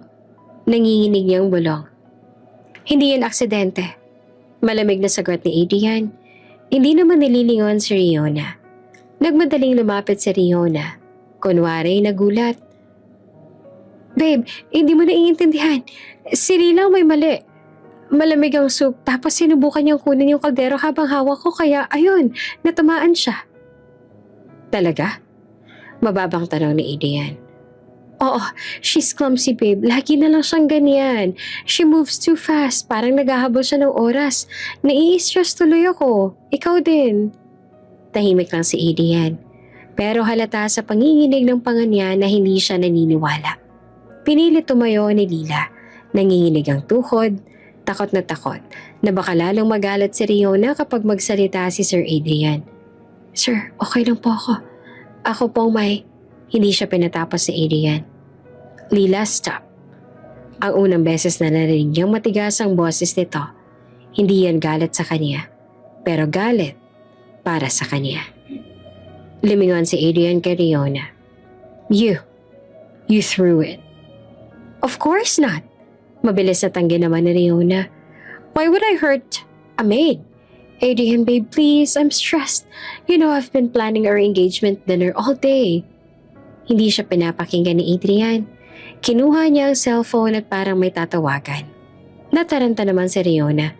Wait, babe, what are you doing? Calling the driver. Sagot ni Adrian na malamig. He'll bring Lila to the clinic. That bruise is big. She needs immediate check. Clinic? Napalakas ang boses ni Riona. Para saan? Gasgas lang naman yan. Nag-angat ng tingin si Lila na parang hinihiwa ang dibdib ni Adrian. Gasgas? Ang sakit halos hindi siya makahinga. Umusad si Adrian at marahang inilalayan si Lila tumayo. Calm, dahan-dahan. Tila gustong sumigaw ni Riona. Adrian, hindi ka ba makikinig sa akin? Sa fiancé mo? Para lang sa isang mahinang tingin lang na Adrian ang pumigil sa kanya. Riona, enough. Tahimik ang buong kusina. Pati mga kasambahay na nakasilip mula sa malayo, hindi makagalaw. Tumingin si Adrian kay Lila. Hold on to me. Nagulat si Lila sa init ng kamay niyang nakahawak sa siko niya. Matatag, maingat, parang ayaw siyang masaktan ulit. Pinilit niyang umiti kahit humihilab ang balikat. Kaya ko naman po maglakad, sir. Pero hindi mo kailangan tiisin. Sagot ni Adrian na mahina pero mariin. Pagdaan nila sa harap ni Riona, iniwas ni Riona ang tingin. Hindi dahil nahihiya, kundi dahil nangingitim sa selos. Sa bintana, kita ng buong staff ang paglalakad nila palabas. Si Lila halos nakasandal sa braso ni Adrian. Si Adrian hindi naman maitago ang galit sa pag-aalaga. Napalunok si Mara sa likod bahay habang pinapanood iyon. Ay, Diyos ko, babae. Delikado ka na talaga. Bulong niya. Pagkasara ng pintuan ng sasakyan, napahawak si Lila sa damit niya.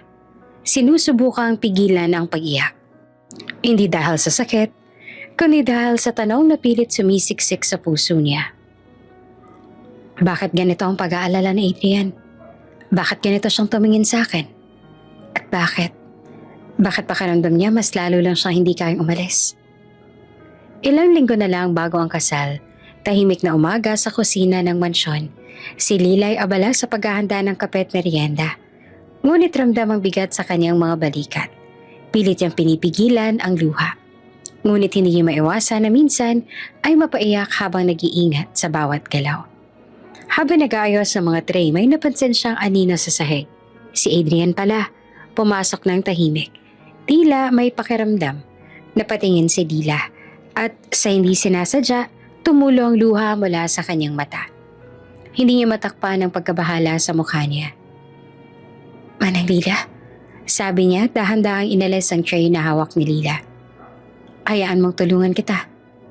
Hinawakan ni Adrian ang braso ni Lila na maingat. Inalis ang pamumula ng galos.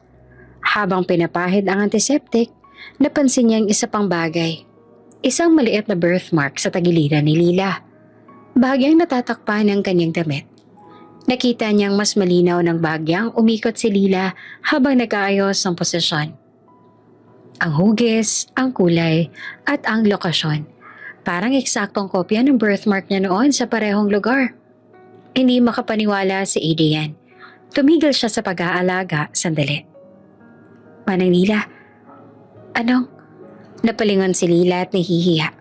Ang mga mata niya ay puno ng pag-aalala at takot. Sir, wala po, birthmark ko lang po yan. Bulong niya na halos pabulong. Ngunit hindi naman makalimot si Adrian. Ang puso niya ay parang huminto sa isang saglit. Paulit-ulit niyang pinagmamasta ng birthmark. Hindi pwede. Hindi pwede ito. Bulong niya sa sarili. Hindi siya nagmamadaling magsalita o magtanaw ng diretsyo. Tahimik niyang pinagmasdan si Lila habang tinapos ang pag-aalaga sa paso. Napansin niyang nanginginig ang katawan nito. Hindi lamang dahil sa sakit, kundi sa kaba. Okay ka na ba? Tanong niya sa mahina niyang boses. Ngunit may halong kaba at takot. Opo sir, salamat po. Sagot ni Lila sa bayo ko. Habang naglilinis ng mga gamit sa kusina, hindi niya maiwasang pansinin ang bawat kilos ni Lila. Ang bawat galaw, ang pag-iingat, ang tahimik ng kababaang loob na matagal nang ipinapakita niya. Ngunit sa loob ng puso ni Adrian, may iba na siyang nararamdaman. Isang kakaibang pagkakakilanlan na hindi niya maipaliwanag. Habang naglalakad pabalik sa dining area, hindi naman maalis sa isip ni Adrian ang larawan ng kaniyang pagkabata. Ang maliit na birthmark sa tagiliran niya noon.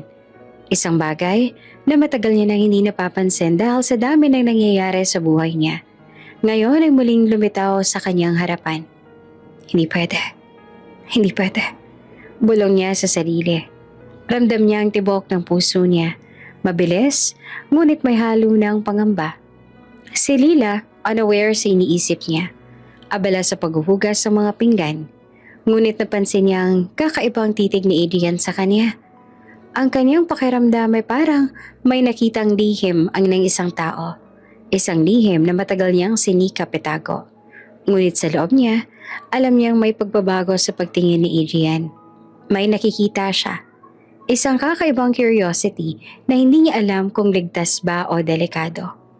Habang naglalakad si Lila sa kanyang kwarto matapos ang maikling break sa kusina, hindi siya iniwan ni Adrian. Tahimik siyang sumunod, obserbando ang bawat hakbang.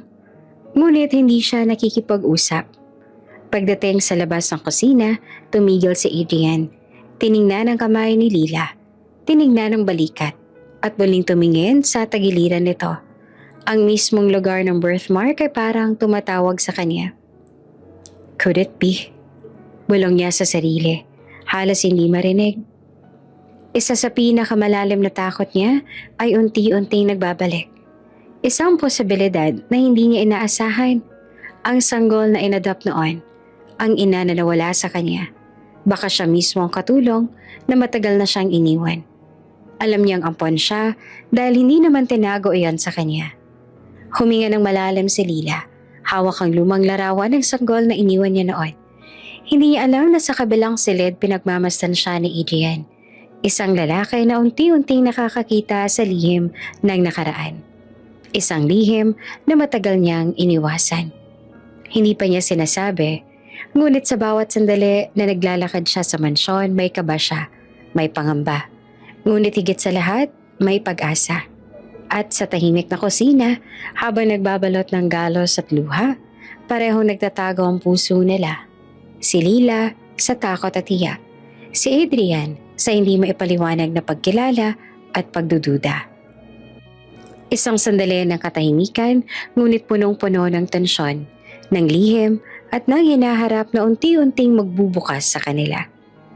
Tahimik ang study room ng mansyon. Ang mga bintana ay nakabukas. Hinahayaan ng mahinang hangin na pumasok. Ngunit kahit ganoon, ramdam pa rin ang bigat ng katahimikan. Nakaupo si Adrian sa malaking desk, abala sa mga lumang dokumento. Mga papel na tila matagal nang nakalimutan. Adoption papers, hospital forms, at ilang lumang sulat na hindi niya lubos na maintindihan.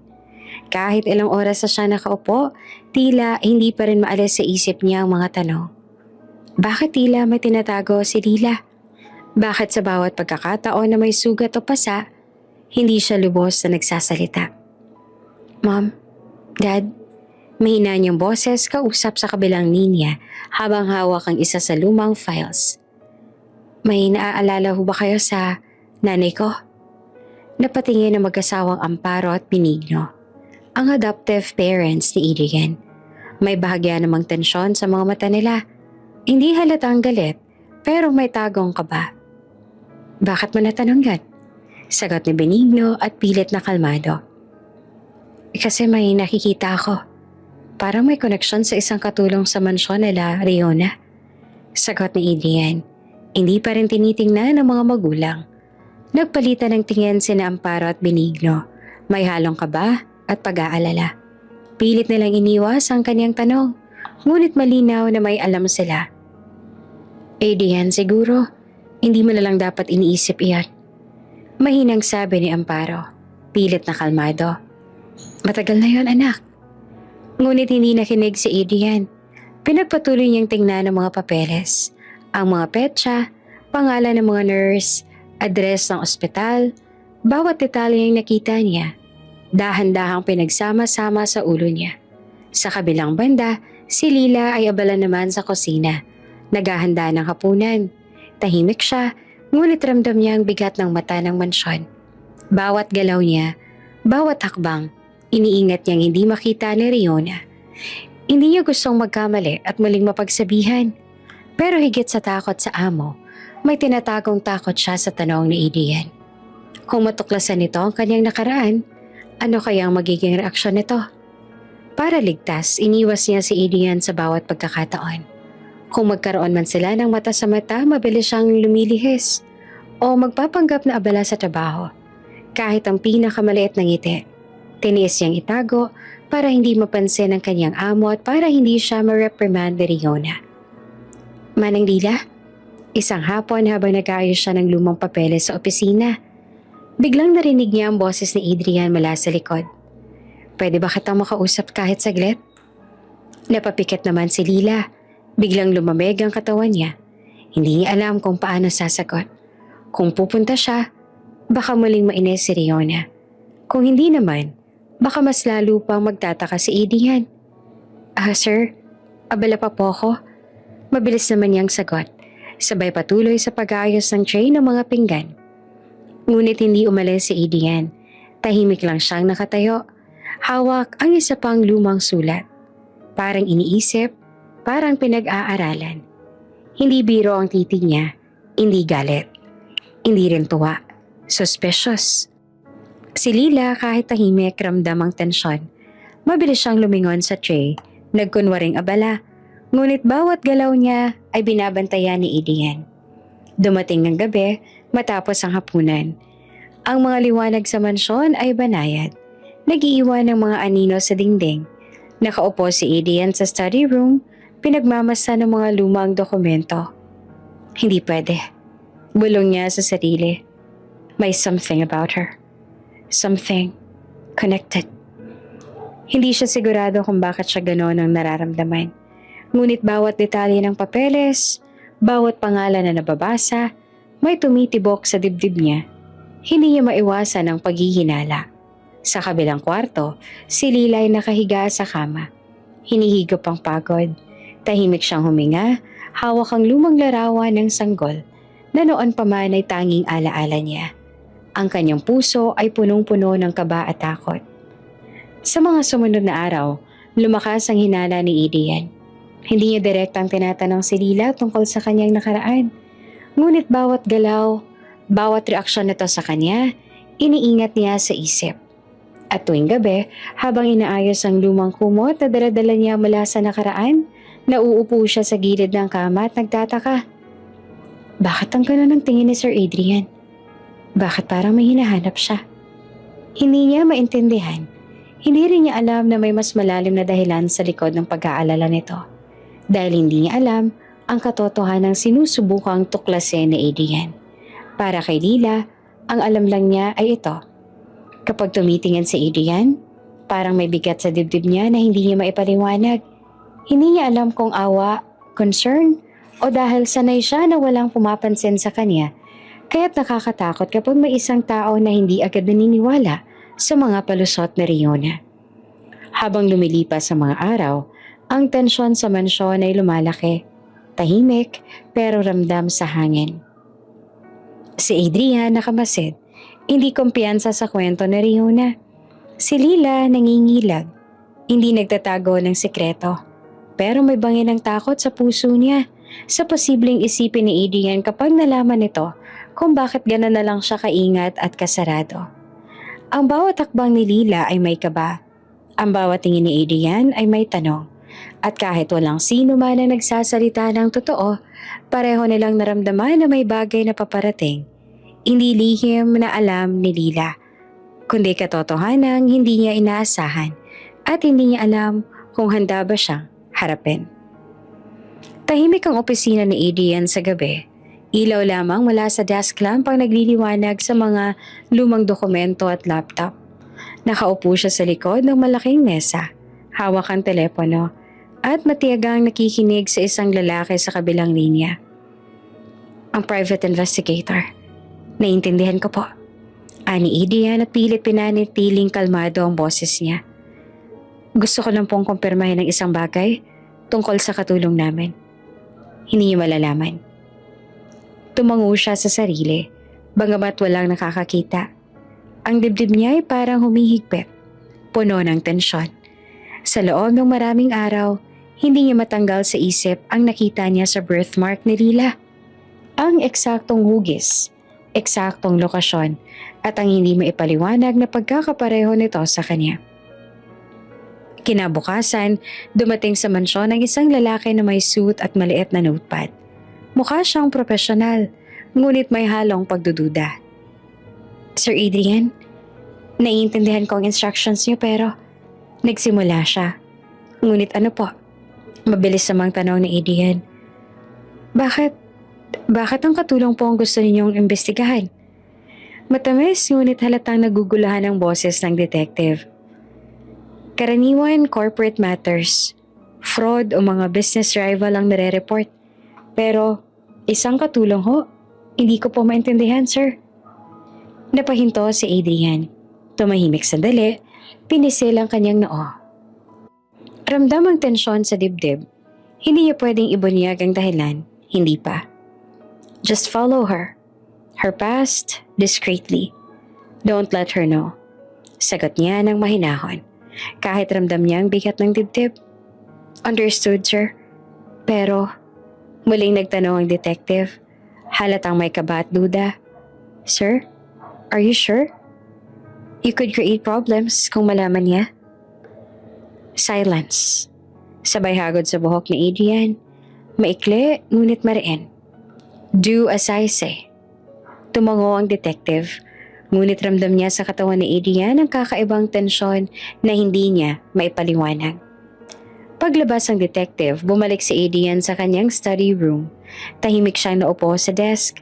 Iniisip ang bawat detalye. Ang birthmark, ang galos, ang pasa.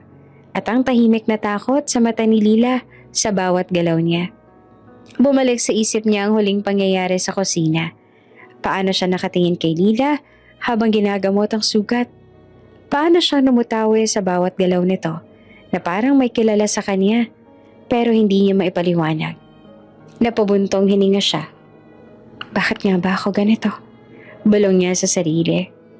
Bakit parang may connection sa kanya na hindi ko mawari? Sa kabilang banda, si Lila ay abala sa kusina.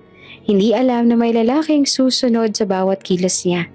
Kahit ang bawat pagpihit niya ng tray o bawat pagakbang sa sala, may nagmamasid sa kanya sa lihim. Naglalakad siya ng dahan-dahan. Iniwas si Adrian. Sa isip niya, kung may makakakita, baka mainis muli si Riona. Kung may makakaalam ng mga lihim niya, baka mas mahirapan siyang hindi makasama sa lungsod. Ngunit kahit anong pag-iingat niya, may maramdaman siya. Parang may mga mata na hindi nakikita, ngunit nakakakita ng bawat galaw niya. Makalipas ang ilang araw, nagsimula nang magbigay ng reports ang detective kay Adrian. Sir, may ilan pong discrepancy sa records na nakita ko. May naglabas ng adoption files, isang hospital entry, at iba pang detalye. Nakatayo si Adrian. Tiningnan ng mga papel na dala ng detective. Ramdam niya ang tibok ng puso niya. Bawat pahina ay may binubukas na isang nakatagong pinto. Pero sir, hindi malinaw eh. May iba pang detalye pero hindi ko po sigurado. Maaari hong coincidence lang. Paliwanag ng detective. Tumango naman si Adrian. Keep investigating. Don't stop. I need to know the truth. Napansin niya na sa bawat pangungusap, kahit kaunti, ramdam niya ang kaba at pag-aalala. Hindi dahil sa trabaho, kundi dahil sa isang bagay na mas malalim, mas personal. Sa mansyon si Lila ay iniiwasan sa Adrian. Takot siyang hindi makausad sa lungsod. Ngunit hindi niya alam na ang bawat takbang niya ay sinusubaybayan.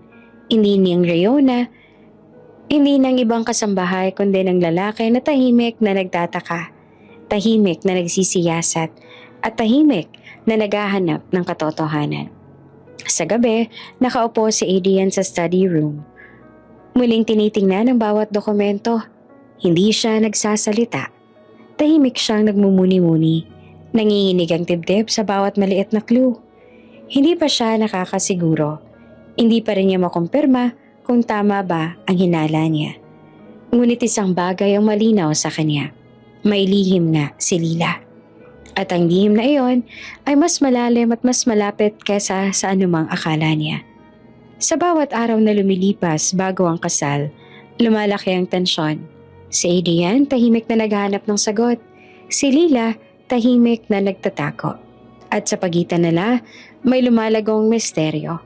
Isang lihim na unti-unting bubukas, ngunit hindi pa handa para sa alinman sa kanila. Tahimik ang study room sa mansyon. Ang lampara sa ibabaw ng mesa ay nagliliwanag sa mga lumang files at dokumento ng adoption. Nakaupo si Adrian sa harap ng detective. Hawak ang isa pang folder. Pilit pinipigil ang sarili na hindi magpakita ng emosyon. Sir, may impormasyon po tungkol sa katulong ninyo. Simula ng detective. Halatang nagdadalawang isip sa bigat ng sasabihin. Tumango naman si Adrian. Ramdam ang bawat tibok ng puso niya. Sige, sabihin mo. Dahan-dahang inilabas ng detective ang mga lumang dokumento, hospital records, adoption papers, at medikal na ulat. Si Lila, may anak po siya, baby boy, pero may congenital illness. Wika niya na halos pabulong. Napahinto si Adrian sa hininga. Pakiramdam niya ay parang huminto ang oras. Ang bawat salita, ang detective ay parang dagok sa dibdib niya. Iniwan niya ang bata sa isang mayamang pamilya. Pagpapatuloy ng detective. Para masigurado na makatanggap siya ng pinakamahusay na paggamot. Hindi niya kayang tustusan noon ang lahat ng kailangan ng bata. Humigpit ang hawak ni Adrian sa gilid ng mesa. Ang kanyang mga mata nakatitig sa mga dokumento. Ngunit hindi niya mailabas ang anumang tunog. Ramdam niya ang bigat ng pagkabigla, halo ng galit, lungkot, at hindi maipaliwanag na pagkilala. Sir, muling pagpatuloy ng detective. Nagtanong din ho ako sa ilang ospital, At sa records, ang pangalan ng sanggol ay nakatala sa parehong lugar na pinag-adoptan. Ang date of birth, tugma din sa birthmark na nakita ninyo sa katulong ninyo. Hindi naman makapaniwala si Adrian. Ang dugo niya ay para bang tumigil sa isang saklit. Lumabas sa isip niya ang bawat memorya ng birthmark, ang hugis, ang lokasyon, at ang biglang nagkakabit sa lahat ng puzzle. Huminga siya ng malalim. Ramdam niya na parang hindi na siya makahinga. Ako ba yun? Bulong niya sa sarili. Halos hindi marinig. Ang katotohanan ay tumatama sa kanya nang hindi niya inaasahan. Ang baby boy na iniwan noon ay maaaring siya mismo. Ang batang iniwan ni Lila sa ospital para mailigtas. Hindi pa siya nakakasiguro. Wala pang DNA confirmation.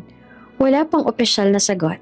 Pero ramdam niya sa bawat hibla ng katawan niya na may katotohanan sa iniisip niya. Sir, kailangan po natin ng DNA test para makasigurado. Wika ng detective. Kung gusto po ninyo, discreet ang gagawing proseso. Walang makakaalam, kahit siya mismo. Tumango naman si Adrian. Hindi pa rin mailabas ang kaniyang emosyon. Sige, gawin mo. Pero walang makakaalam. Lihim ito para sa ngayon. Napatingin siya sa lumang larawan na hawak niya sa desk. Isang larawan ng sanggol na may maliit na kamay at mga mata na puno ng pagkakaalala. Ang parehong mata, parehong muka, parehong minahal na hugis ng tagiliran. Paglabas ng detective, nanatili si Adrian sa study room. Nakaupo sa isang tabi ng mesa, nagmumuni-muni. Pinisil niya ang mga dokumento, pinagmasdan ang bawat detalye. Hindi niya alam kung paano haharapin si Lila sa hinaharap. Kung totoo si Lila, ang tahimik, mahinahong katulong na lagi niyang pinapansin sa mga maliliit na bagay, ay ang kanyang ina. Siya ang lalaking lumalaki sa isang mayamang pamilya, ay maaaring bata noon na iniwan niya sa ospital. Huminga siya ng malalim. Pilit na pinipigil ang damdamin na lumalabas. Alam niya na kung lalapit siya sa katotohanan ngayon, baka masaktan si Lila, baka masira ang relasyon nila. Para sa ngayon, bulong niya sa sarili. Hindi ko pa pwedeng sabihin. DNA muna. Discreet at hintayin ang resulta. Sa kabilang silid, abala naman si Lila sa kusina. Hindi alam na unti-unti nang natutuklasan ni Adrian ang pinakakatagong lihim ng buhay niya. Tahimik siyang nag-ayos ng mga plato, nagluluto at nagtatago ng mga galos at pasak, tulad ng dati. Ngunit sa loob ng puso niya, may kabalintuanaan. Hindi niya alam kung naramdaman ba ni Adrian ang koneksyon sa kanya o kung may iniisip ito.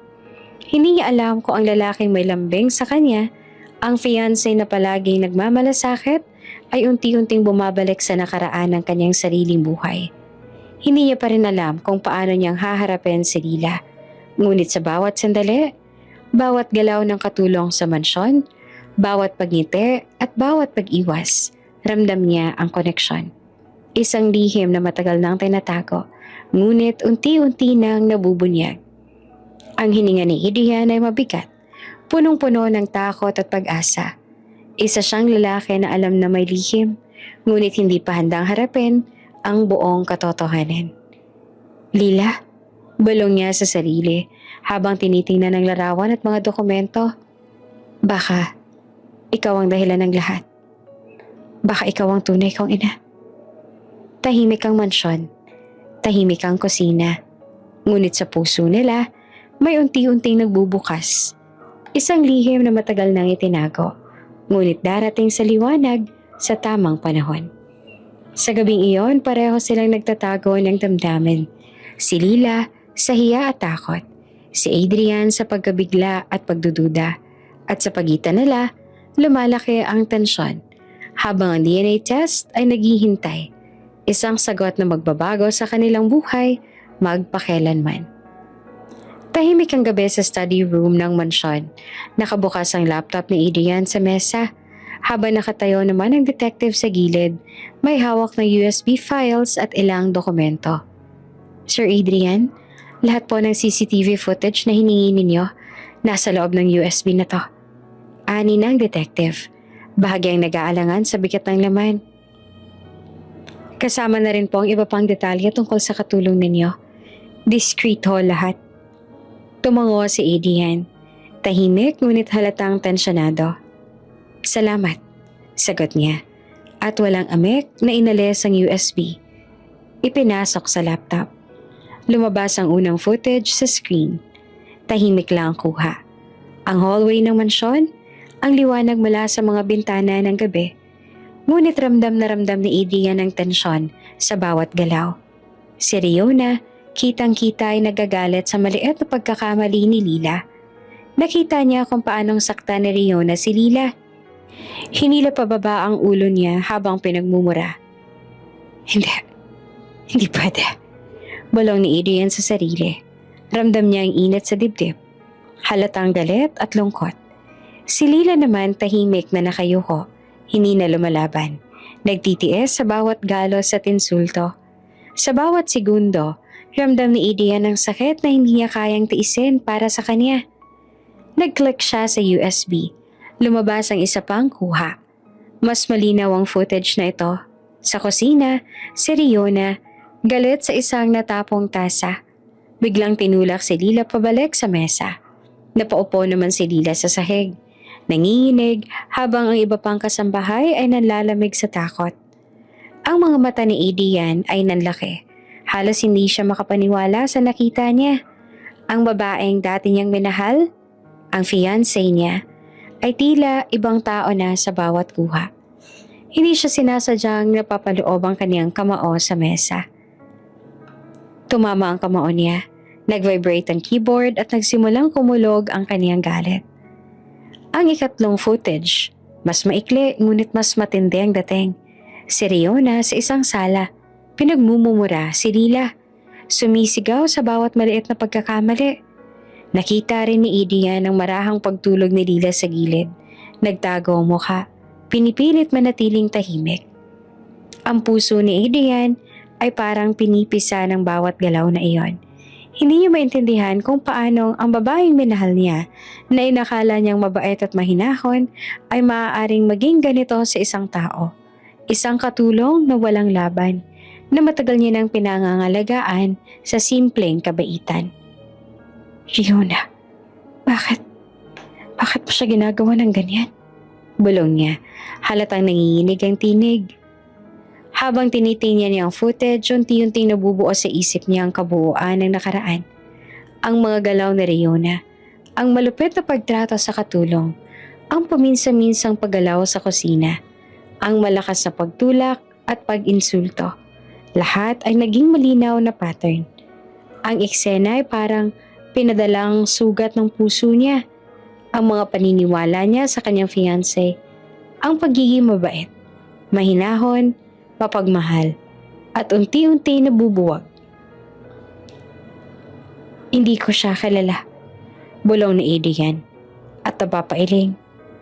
Aramdam niya na ang pagkasira ng tiwala, ang pagkawasak ng pagmamahal na matagal niyang iniisip na buo. Habang nanonood ng video, nakaramdam si Adrian ng mas malalim na malasakit kay Lila. Ang mga mata niya ay nanlaki sa bawat galaw ng katulong. Ang takot, ang sakit, ang pangungulila na hindi niya sinasabi sa kahit kanino. Paano mo siya tiniis? Paano ka nagtiis sa ganitong kalupitan? Tanong niya sa sarili, halos hindi marinig. Ang bawat footage ay nagpapaalala sa kanya ng galang, respeto at pagmamalasakit na pinapakita ni Lila sa kabila ng lahat. Ramdam niya ang kaba at lungkot. Ang puso niya dati may mapagmahal kay Riona, unti-unti nang napupuno ng galit at kalituhan. Pagkatapos mapanood ang huling video, dahan-dahan niyang pinatay ang laptop. Tumayo siya, naglakad sa malawak na study room, at hinigop ang kanyang mukha. Napapikit siya, nag-iisip ng mabuti. Hindi ko pwedeng balikan niyan. Hindi ko pwedeng mahalin yon. Bulong niya. Ang pagmamahal niya sa fiancé ay unti-unting naglalaho. Pumapalit sa gitna ay takot na ginawa nito kay Lila. Ang damdamin niya kay Lila sa kabilang banda ay lumalakas. Ang respeto at pagkalinga ay naging mas malalim. Hindi lamang dahil sa mga nagawa ni Lila, kundi dahil sa katatagan at kababaang loob nito sa kabila ng kalupitan. Tahimik ang mansyon sa gabi. Sa loob ng study room nakatayo si Adrian. Hawak ang kamao sa mesa. Iniisip ang lahat. Ang pagmamahal niya kay Rayona na matagal niya nang pinaghirapan ay unti-unti nadurog. Ang katulong na dating tinitingnan bilang simpleng tagasunod sa mga utos ay unti-unting nagiging sentro ng kanyang damdamin. Isang tao na may tapang, mahinahong puso at hindi kayang sirain kahit sa matinding galit. At sa gitna ng tahimik na gabi, alam ni Adrian, may malaking pagbabago sa puso niya. Ang nakaraan ay hindi pwedeng balikan. Ang pagmamahal niya kay Riona ay unti-unti nawawala. Habang ang paggaling at respeto niya kay Lila ay nagsisimula ng umusbong sa isang bagong anyo. Sa labas ng study room, tahimik ang mansyon. Ramdam ni Adrian ang bigat ng responsibilidad, ang pangangailangan. Karapatan ni Lila ang hiwaga ng katotohanan na unti-unti niyang natutuklasan. Hawak niya ang USB na para bang hawak niya rin ang katotohanan sa buong buhay ni Lila. Mga sugat, galos, at lihim na hindi niya lubos na alam. At sa bawat paghinga niya, ramdam niya ang pagbabagong nag-uumpisa. Isang pagmamahal na hindi batay sa ilusyon, kundi sa katotohanan, katatagan at kabutihan ng puso ni Lila. Ang araw ng kasal ay sumikat na may liwanag na parang hindi pa alam ang papasok na unos. Sa loob ng wedding house, abala si Lila sa pag-ayos ng mga table at serving trays. Kahit na may mga pasa at galos pa rin sa braso, balikat, mula sa mga nakaraang insidente. Pilit niyang pinapanatili ang mahinahong ngiti sa kanyang mukha. Tahimik siyang naglalakad sa pagitan ng mga bisita. Nag-aalaga sa bawat detalye at tiniyak na walang abala ang sinumang dumalo. Ang kanyang mga mata ay nakalakbay sa paligid, ngunit sa bawat kilig ng ngiti sa bisita, may lungkot na nakatago. Si Adrian ay nakatayo sa gilid, tahimik ngunit hindi mapakali. Ang puso niya ay puno ng tensyon at emosyon. Sa bawat galaw ni Lila, ramdam niya ang kirot at sakripisyo nito. Ang mga pasa, bagaman bahagyang natatago sa sleeves ng uniform, ay hindi niya mapigilang mapansin. Hindi niya mailabas ang damdamin niya sa publiko. Ang teary eyes niya ay pilit tinatago sa ilalim ng matang nakatingin sa katulong niya na naglilingkod sa gitna ng kasiyahan.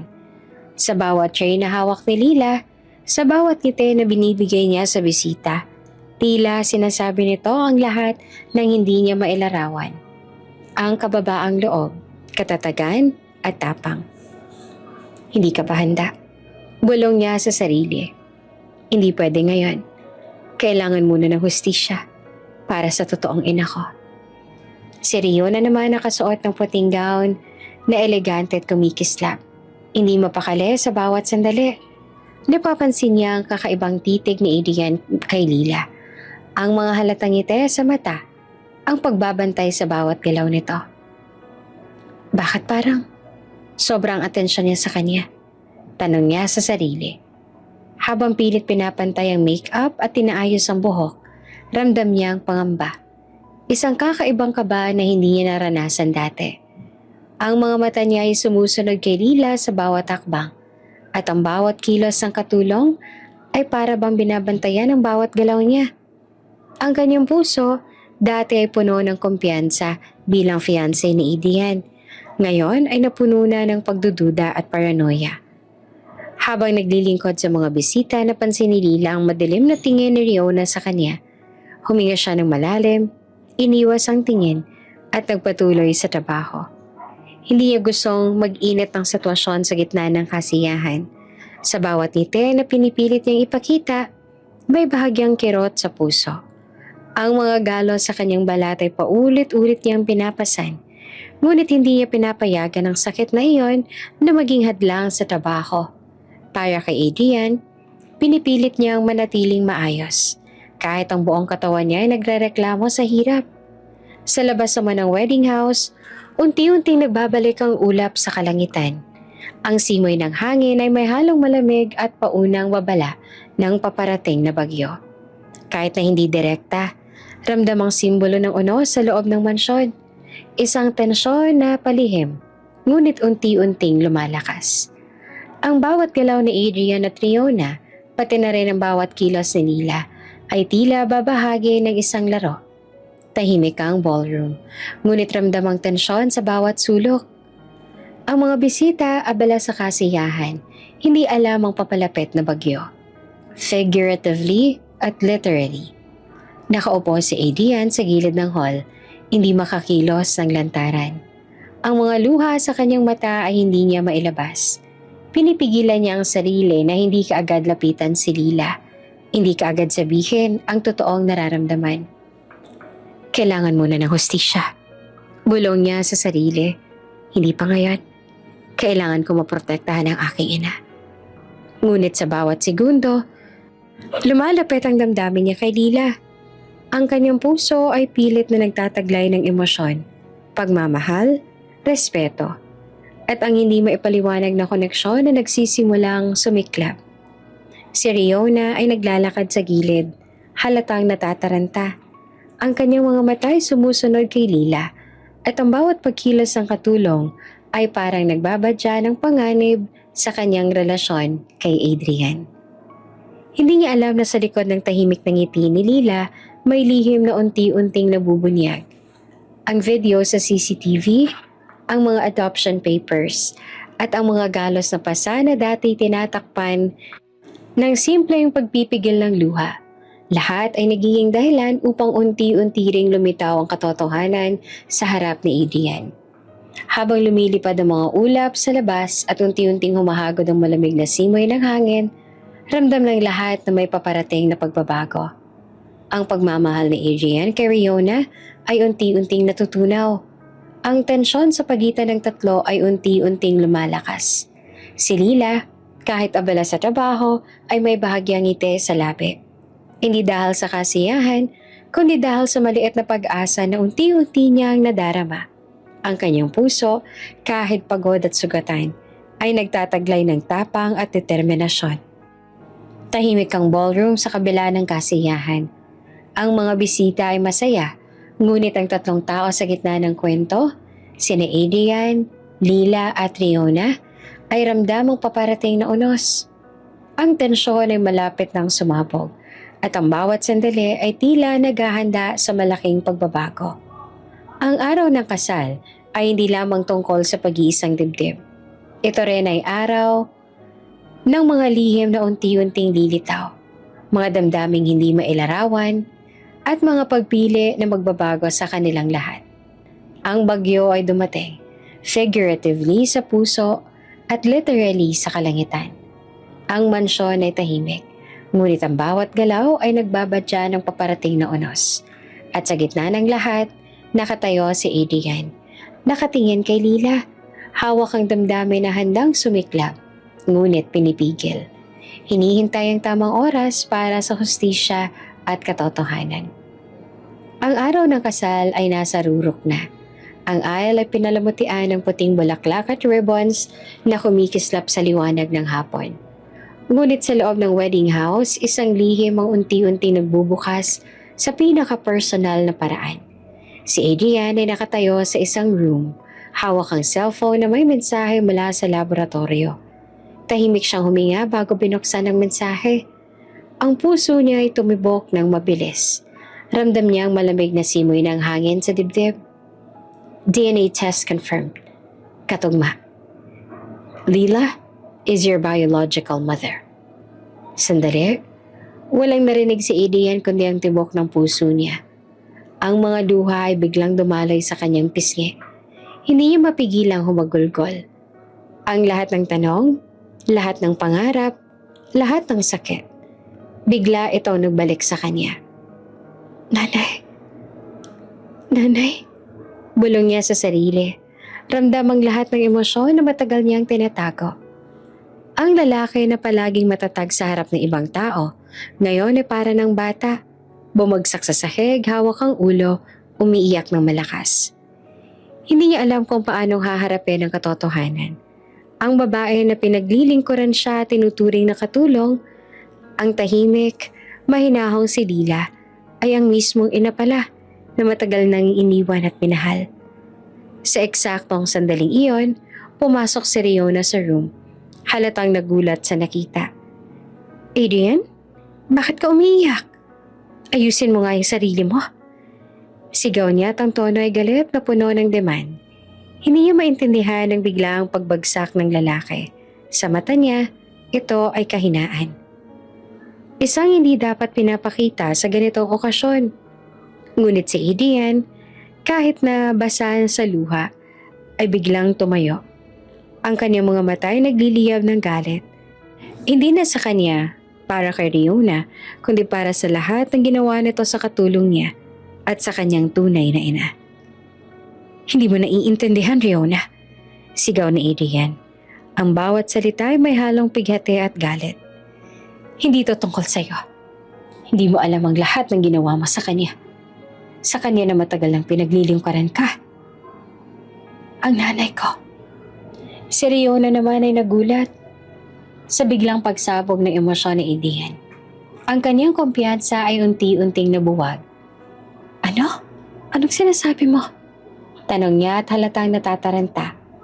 Ngunit si Adrian ay hindi na tumigil. Ang bawat galaw niya, bawat titig, ay naglalarawan ng galit na matagal niya nang tinago. Ang lalaki na dati tahimik at mahinahon, ngayon ay puno na ng puot at determinasyon.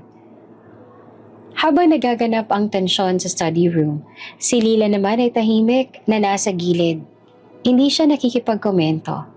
Ang mga mata niya ay basa ng luha, ngunit may halong gulat at kaluwagan sa mga narinig mula sa mga sinabi ni Adrian. Ramdam niya ang bigat na nag-aalis sa kanyang dibdib. Ang lihim na matagal niyang iningatan ay unti-unti nang lumalabas sa liwanag. Pero ang mas nakakagulat, si Adrian pala, ang anak niya. Hindi niya inaasahan na ganitong kabilis ang reaksyon ni Adrian. Ngunit ramdam niya ang proteksyon at pagmamahal na matagal niyang hinintay mula sa anak na iniwan niya. Manang Lila, nanay, bulong ni Adrian at pilit hinahawakan ng balikat ng katulong. Ang kaniyang mga luha ay hindi pa rin humihinto. Hindi ko alam kung paano ko haharapin ang lahat ng oras na lumipas. Ang lahat ng sakit. Pero ngayon, handa na ako. Si Lila sa kabila ng galos at sakit sa katawan ay ngumiti ng mahinahon. Ang kanyang puso ay puno ng halo-halong emosyon. Pag-iyak, gulat at unti-unting kaluwagan. Si Riona ay nakatayo sa gilid. Ang galit ay unti-unting naglaho at pinalitan ng pagkabigla. Hindi niya mawari ang nangyayari. Ang lalaki na inaakalang matalik niya ang kaibigan, ang fiancé na dapat ay nakatingin sa kanya, ay ngayon nakatuon na kay Lila. Ang katulong na tahimik, na sa isang iglap ay naging sentro ng kanyang galit at pagkabigla. Paano nangyari to? Bulong niya na halatang hindi makapaniwala. Ngunit hindi niya na kailangan pa ng sagot. Ang mga mata ni Adrian ay nagsasalita. Isang titig ng galit, determinasyon at pagmamahal na hindi niya maaaring kontrahen. Ang study room ay tahimik ng muli. Maliban sa mahinang pag-iyak ni Adrian, hawak niya ang kamay ni Lila. Ramdam ang init at tibay ng pagkakakilanlan nila. Ang oras ay tila huminto sandali. Isang moment na puno ng emosyon at pagbabago. Si Riona naman ay nananatiling nakatayo sa gilid. Ang dating kontrol sa sitwasyon ay naglaho. Ang lalaki na dati niyang fiancé, ngayon ay nakatuon sa isa pang tao. At alam niya na hindi na siya makakahadlang. Si Adrian ay huminga naman ng malalim, inaayos ang sarili at tumayo ng matatag. Ang galit sa kanyang mga mata ay malinaw. Hindi na sa kanya para kay Riona kundi para sa katarungan sa kanyang ina. Si Lila naman ay napatingin sa kanya, mahinahon ngunit puno ng emosyon.